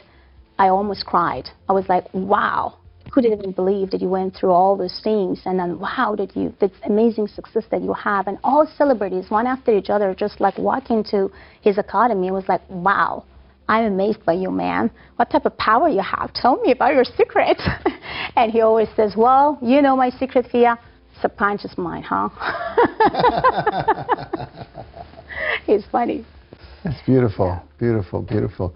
There are so many stories that need to be told. So many people walking the planet who have these inspirational lives, and the people need more of that. I think we need a few less Transformer movies and a few more stories like that to really talk about true transformation. Exactly. Exactly. Exactly.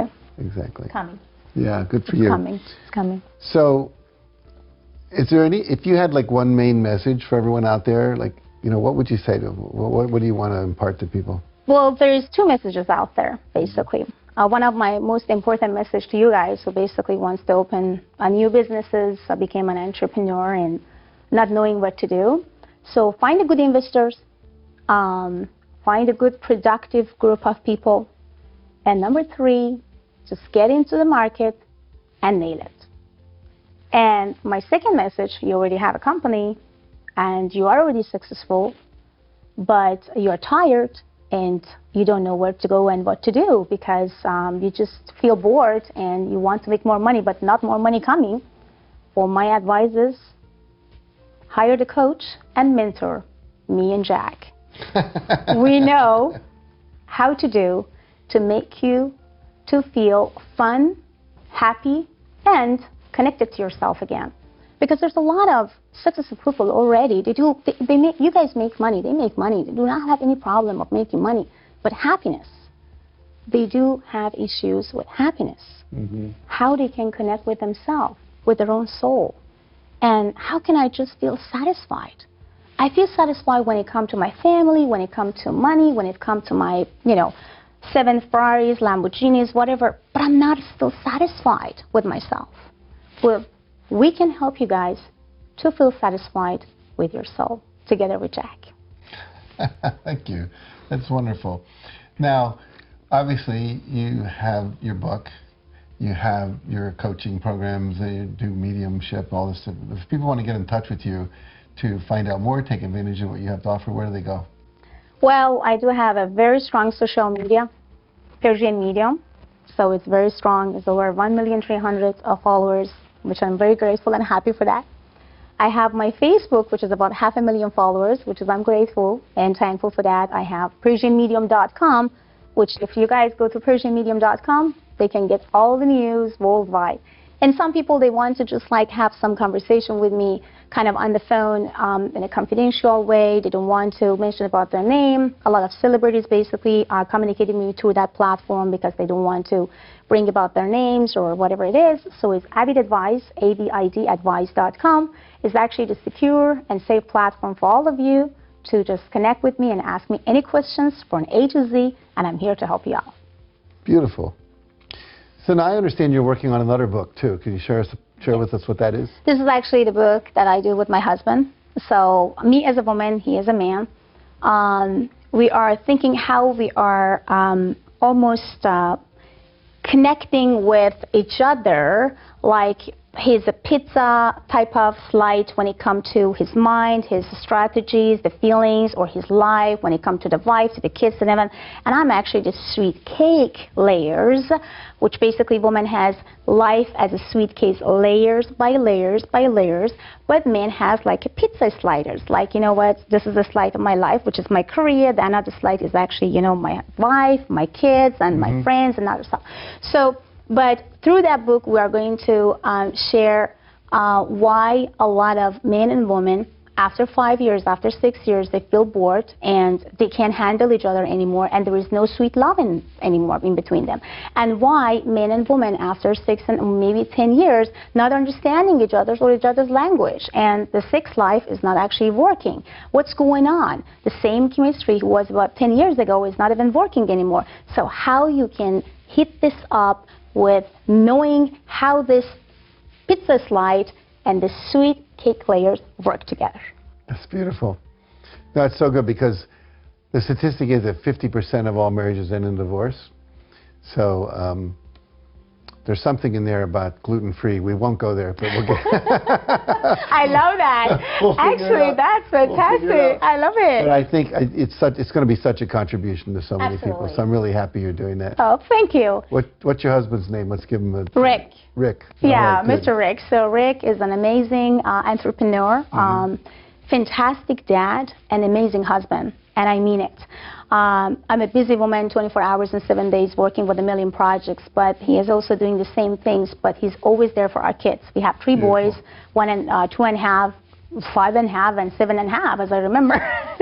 So, and they love him so much, and I'm so happy and lucky to have him as a husband, because without him, I wouldn't really become a successful person today.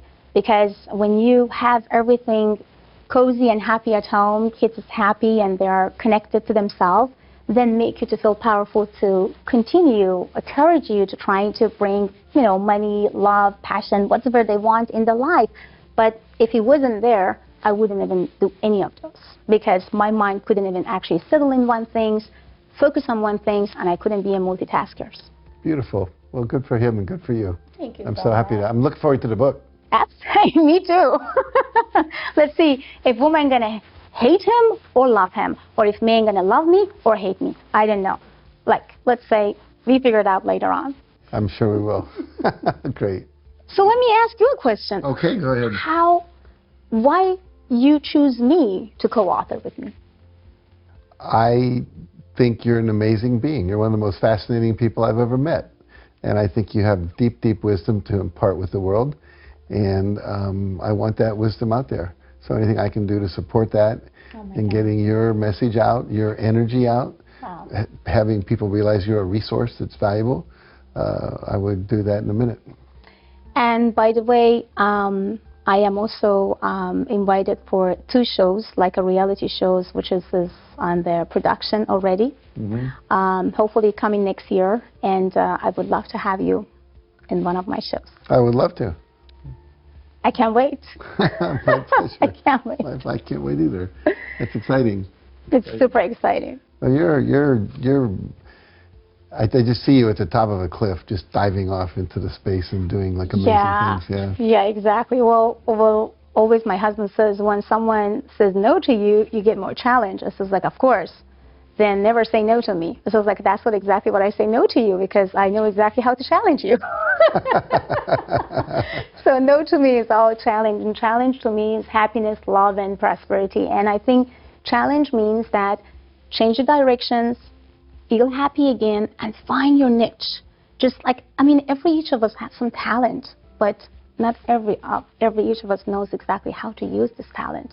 And just tap into the abilities that you have, that I always tell you guys. And I read all your books, and that's exactly what you says all the time. Find the real purpose of your life, and when you find the real purpose, then you know how to live. And that's exactly what I did. I found my purpose. My purpose is all about helping others, as you do. Very true. Very true. Very true. Yeah. My purpose has always been inspiring and empowering people to live their highest vision. Exactly. The highest power, the divine energies, the divine love. And everything actually is possible with divine love. Everything. Everything. I think we'll end with that. That's a good statement. Thank you so much. You're very welcome. All right. So you heard it here.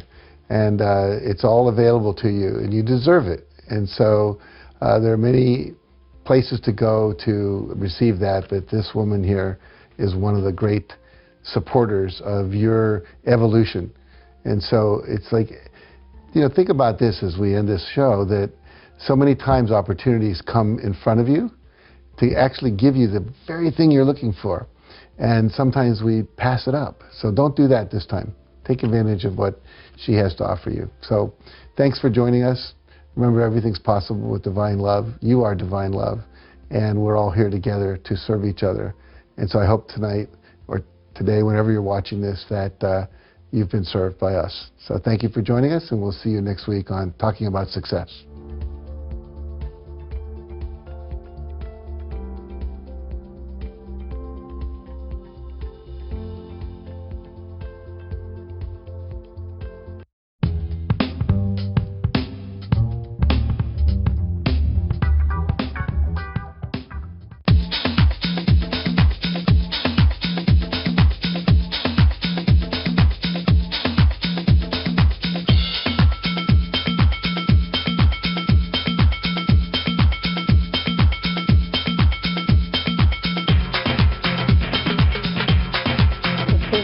Naturally to me, I never decide for any of those messages. The only responsibility that I have is that I have to deliver the message. What was your reading like with Persian Medium? Oh my God, I loved her. So I actually had a moment with her when she was walking in. She came by our table for water, and it was just like, whew! That's how I felt. Are you gonna come back for more? Oh yeah. You're not even leaving. It was all kind of things I kind of knew. I felt intuitively guided. It's nice to feel her tap into those deeper places and I guess reveal hidden places that I sense and feel, but have her kind of present them.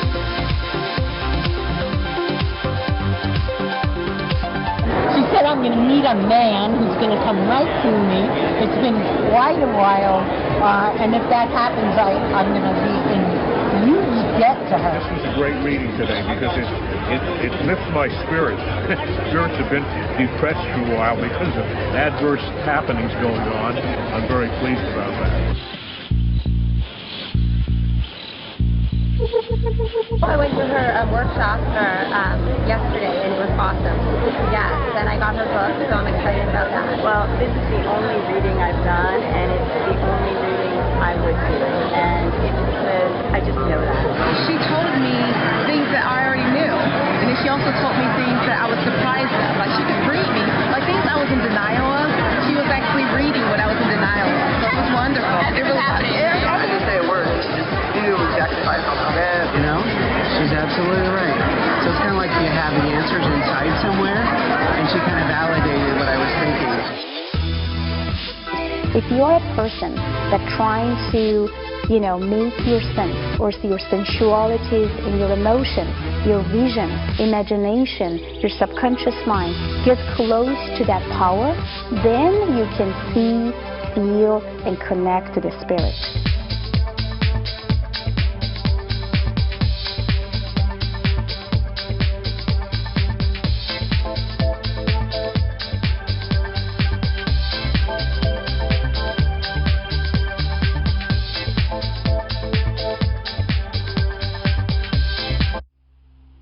Welcome to Avid Awakening, a beautiful, gorgeous wellness center who will adjust you mentally, emotionally, and physically. Also, it will help you to manifest your finance, anything and everything you desire for. This place is a very beautiful place which is located in Corona Del Mar. So please book your appointment today.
To A1R Psychic Radio, Earth's #1 psychic radio network, and watching Moonstruck TV, enlightening television.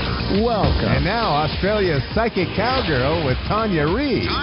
Live from AustraliaPsychicCowgirl.com. Connect direct. In North America, dial 888-454-2751. In London, 20-3519-2158. In Sydney, dial 02-8488-3147. Or online, contact us through our Facebook page, facebook.com/Psychic Radio. Or one of our websites, AskOneRadio.com or Moonstruck.tv. This is Australia's Psychic Cowgirl on A1R, the Ask One Radio Network.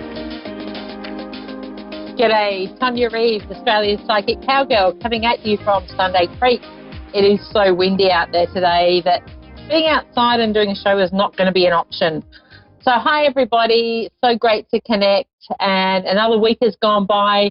Here in Australia, we've got Mother's Day coming up this Sunday, so for all the mums out there, sending much love for a lovely Mother's Day in lockdown. We're still pretty much in lockdown here, so we'll be making the most of it and celebrating all the mums around. And for many of us, that might be that your mum isn't here in presence, but here in spirit. I know for me, that's my mum, and there's a lot in our family where the mums have passed over.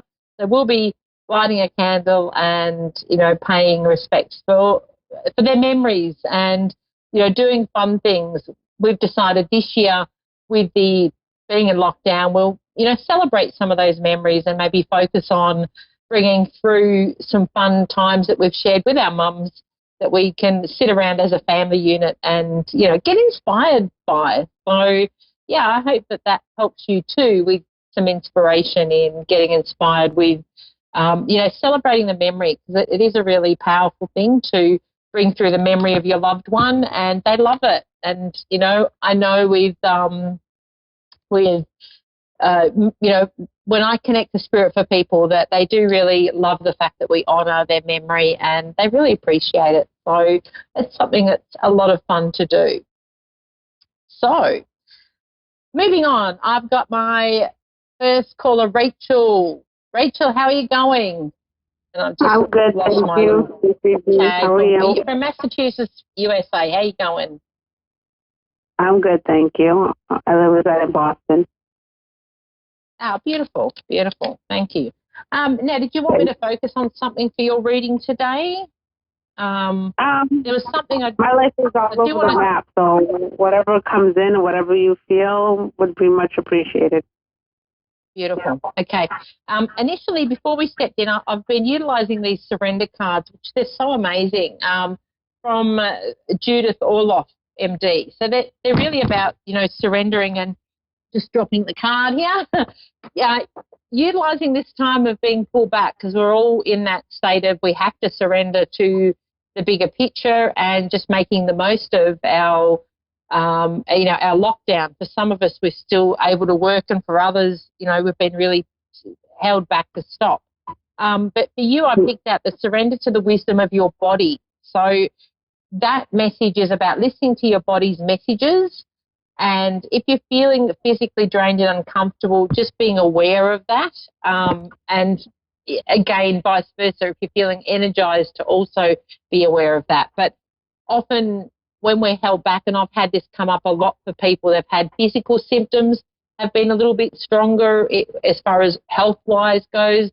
So, that message to me is just listening to where your body's at, and if there's anything that's amplified at the moment, just to look up the meaning behind it, because quite often our physical relates to our emotional, and, it's all interconnected, and they're all signs for us. So that was a really strong one that I wanted to connect for with you. You're really divinely guided by spirit, and there's a lot of you're quite psychic yourself, and there's a lot of empathic, because I feel like for you, you feel so much. So I'm feeling a lot, which makes sense with the body connection. So do you relate to that? Yes. Yeah, beautiful. And it's like I want to say you're here for a reason, and there's almost like this time of connecting back within, or connecting to ourselves, is about you stepping up even more than what you have been prior to this, and really being the best version of you in what you're doing. And this is going to career. It's like I want to say to you, there's something around not worrying about things, because it's all going to work out. So I don't know whether you've had some hiccups around what you're doing at the moment, or question marks around what you're doing, but it's like, don't worry about it, because it's like the universe has got it sorted, I have to say to you. Mm-hmm. Right? So it's like, and I feel with that, there's something around the end of a difficult situation. So I feel prior to, where we are at the moment, and going back to, say, the beginning of this year towards the end of last year, it's like there's been a signing off of something that was a really tricky situation for you, or I was kind of, what Spirit's showing me is I was kind of hanging in limbo, but I'm now able to see things clearly. And I do feel like there's a bit of hindsight around that, if you look at it and go that things happen for a reason, as hard as that can be. And I do feel like there was an exit for you last year of somebody. Can I ask you about that? Yes. The exit you're talking about, the person? Yep. It was my job. That I take care of I do home health care. I took care of a patient and his wife for 7 years, and there was a lot of issues with the daughter and the family with the money issues and stuff like that. And it got switched around with me. She took money out of his account. He wanted to the father wanted to switch the account, but it was a lot of responsibility for me trying to balance everything. So you're still correct on that. Yep, beautiful. So, but it's like that the end is like now it's smoother sailing, I want to say, for you. And I have to say also what Spirit has shown me is I'm a bit excited. There's like a lady coming through for you and she's guiding you, and it's almost like there's going to be a full 360 for you around things. Just it's almost like I'm coming full circle is what she's showing me. So there's light at the end of the tunnel. You've done the hard yards, and I'm reaping the rewards of that. So I do want to say that all that's happened is setting you up to then propel you in the direction that you need to be. And life is easier at the moment, and your big picture is looking at life being a lot easier. Mm-hmm. So may I ask you a question? Of course, absolutely. So with all this happening, I ended up, I can get a job. I got a job. I was working with that family for 7 years, but I ended up getting a job quickly. But then I ended up homeless, and I had financial stress and everything. Is that going to look brighter for me? Am I going to move out of, you see, like the lady telling you if I'm going to move out of state, if I'm going to stay in the state? Absolutely. I'm just confused. For you, it's brand new. It's like, yeah. There's something around opportunity stepping up for you, and it's almost like there's been a test of faith.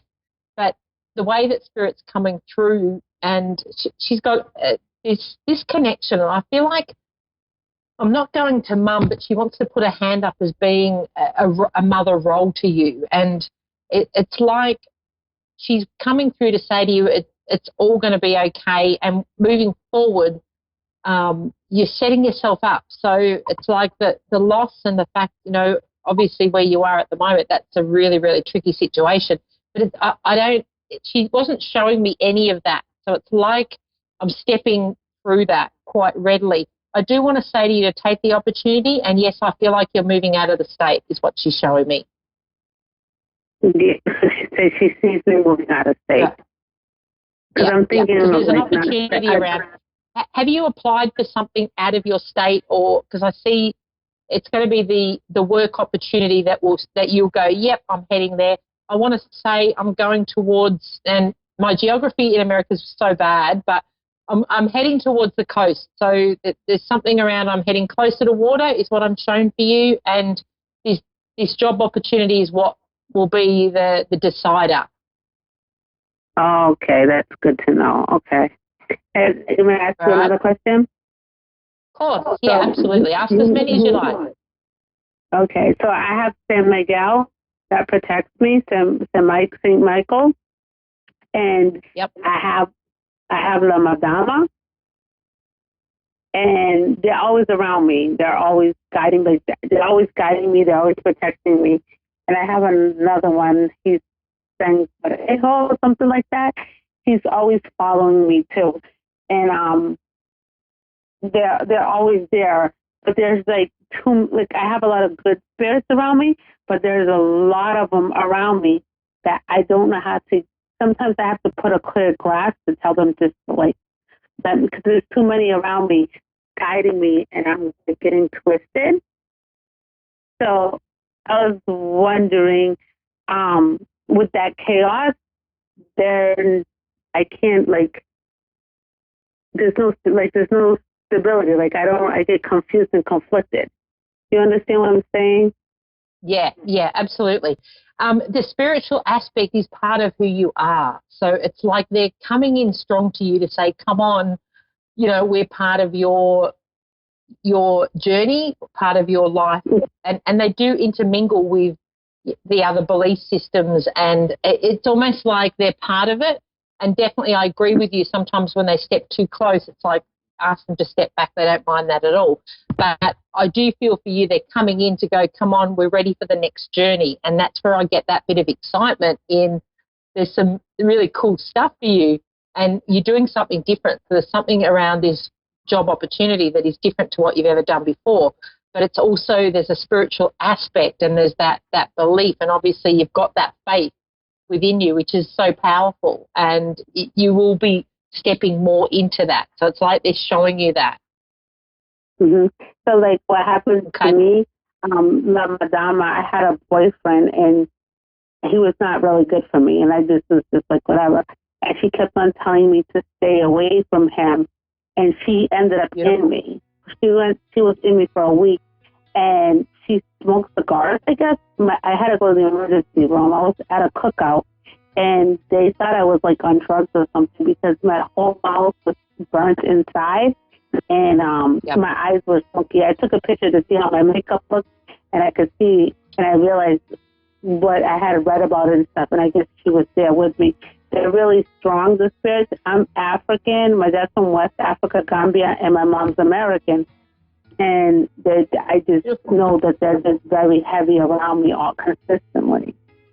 And how I know and look, it's almost, and you get the lesson, and it's like that moving forward is I'm not attracting that anymore. But there is that renewed sense around you that I'm bringing in the right people, and I do see you well supported, and I do see somebody stepping up who's different to what you've had before, but it's like you're sorting yourself out and where you are first of all, and then he will step in. So I'm running out of time. I'm nearly getting the wrap up here. You're welcome to message me on Australia Psychic Cowgirl on Facebook through my page, and I can answer any more aspects for you. So, I hate to have to cut short, but for you, you're very special. So it's like I want you to honour that and start to really believe in yourself and where you're going, because you're here to do some great stuff, and you will. So know that. Thank you. I appreciate you. So can they text me? Can they basically give me your link that I can talk to you? Yeah, absolutely. You can message me because I'm here in Australia, and yeah, definitely. I'm doing readings tonight for Americans. So yeah, thank you so much. See you guys same time, same place next week. Woohoo!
listening to A1R Psychic Radio, Earth's #1 psychic radio network.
Psychic Radio, Earth's #1 psychic radio network, and watching Moonstruck TV, enlightening television. Welcome. And now, Reverend Elliot's Magical Window with Reverend Elliot. Live from magic-works.com. Connect direct. In North America, dial 888-454-2751. In London, 20-3519-2158. In Sydney, dial 02-8488-3147. Or online, contact us through our Facebook page, facebook.com/Psychic Radio. Or one of our websites, askoneradio.com or moonstruck.tv. This is Reverend Elliot's Magical Window on A1R, the Ask One Radio Network. Greetings, fellow seekers of truth, wisdom, and light. This is your old buddy, your friendly neighborhood esoteric practitioner, Reverend Elliot, coming to you live from the city of New York, where we get together every Wednesday at 11 Eastern, 10 Central, 9 Mountain, and 8 Pacific. I did it again. I did that last week, too. I said mountain. It's like I've run out of tea. You know, I've been drinking a lot of tea lately, and I've run out of tea. 9 Mountain. These letters, you know, we only have, 26 of them? Maybe 58. I don't know. I've always felt that there were some letters they were hiding. I don't trust them. So I have to go leave one out of a word. 11 Eastern, 10 Central, 9 Mountain, and 8 Pacific. And we are going to look through the magical window of the tarot, where we can find out what's coming up in our lives. We can find out what is going on in our lives that we don't know about. Things that people don't want you to know about, we can find out. If there's somebody who is at the office, for instance, if you're still working in an office as opposed to home, you know, if somebody's making things bad for you, hey, you know, we can look to see what's going on. There's all kinds of things. Court cases show up in the tarot. People ask me about things like love and romance, and then I see that there's a court case going on, and I ask them, and there is. That's what tarot does. It gets right to the heart of the matter. And how does it do that? Nobody knows. Nobody knows. Don't even believe anyone who says they know. But I have a few theories, and I list them all in my book, Reverend Elliot's Magical Window, which you can get for yourself if you want to learn how to do this. I think it's a swell way to help people, and it's fun to do at parties. You know, people love it. You just do little readings. I mean, I do fast readings here, but you could do 2 or 3 minute readings, a minute reading at a party. People just love it. They eat it up, and that you can do it free if you want to get practice. That's the best way to get practice in anything, is offer to do it free. But after a while, when you're good at it, then you can just start charging a nice, rational, normal fee to do it at a party. I've done this at art gallery openings. I've done it in restaurants. I've done it in bars. They've hired me to do it. And it's always a good thing. You know what the best time of that, the most fun, is when a bar wants to have a Mardi Gras celebration, and they do it on Mardi Gras, and you just sit there and read cards for the customers. They just love that stuff. It's just fun. So what we're going to do tonight is take another glimpse through the magical window of the tarot. And if you enjoy what you hear and you see the possibilities in this being able to help you, all you've got to do to get a longer reading is contact me at asktarot@earthlink.net. That's ASKTAROT at earthlink.net. It's my nice old-fashioned email, Earthlink. And we have all the time in the world together. You know, when we get on the phone, it's you and me and nobody else. I don't put you on hold for anyone else. I don't leave you waiting. It's just you and me. And we can do it by Skype if you want, if you don't want to do it by phone. I do these things all over the world for people. And the readings, you know, an email reading is just $10. But it'll look deeply at an issue in your life, and you get a 2-page report from me. Now, if you want to do a full reading with me, great. I can do it for 15 minutes, a half hour, 45 minutes, an hour, even longer, whatever you want. And you can find the rates at magic-works.com, magic-works.com. Just scroll on down and you'll see the rates, because I believe in listing the rates ahead of time so that you know what you're getting into. And we don't charge any more than that. Once you and I agree on something, that's the price. Even if it takes a little longer, so what? We throw that in as extra. Because, you know, this is unpredictable. As you'll hear in the show tonight, sometimes a reading goes longer than we thought. So what we do is we just keep going. Anyway, that's just letting you know that I'm available And this is a very good time. A lot of people are nervous. A lot of people are anxious now. There is, as I've mentioned before, there's a lot of highly paid media people whose job is to scare us.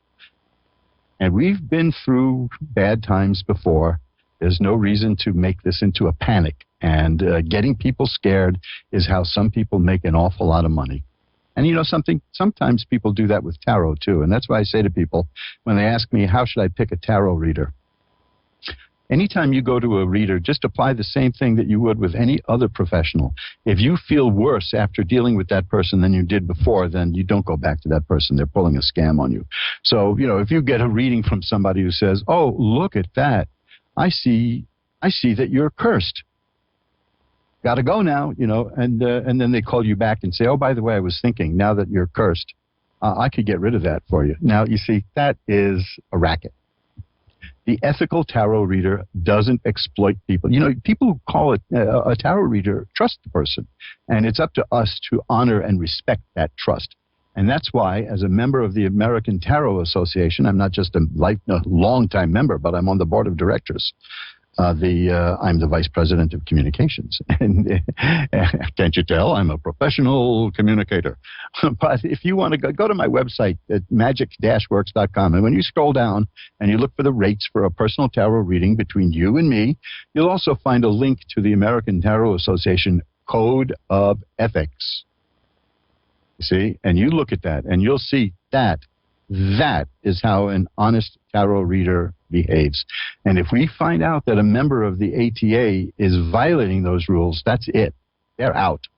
No second chance either, because it's trust. It's a matter of trust. And you know, you're calling a stranger, for goodness sakes, and you're opening up and you're telling what's going on in your life. Now, you cannot take advantage of that in good conscience. I'll give you a perfect example. I have had calls from people in these past 2 weeks who want to pay me for a reading to see if they're going to die in the near future. Now, as I said, there's fear out there.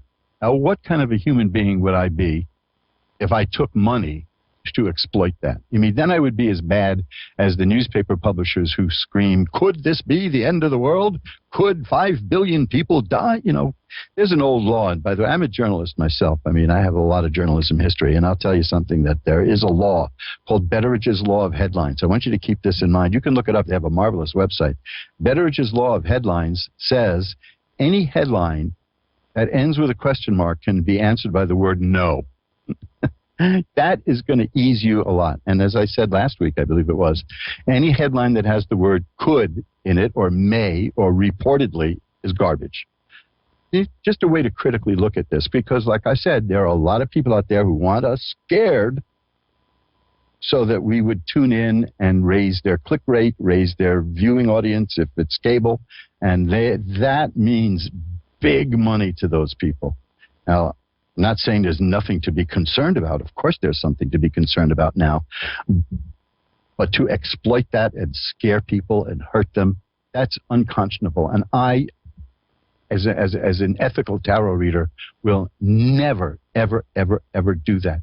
And I'm telling you now, if you call me for a reading and we decide to, say, do a 20-minute reading, and at the end of 20 minutes I see something pretty bad coming your way, I'm going to keep reading. I'm going to keep looking at I'm not going to say, hey, look at that, your life's falling apart. Bye-bye now.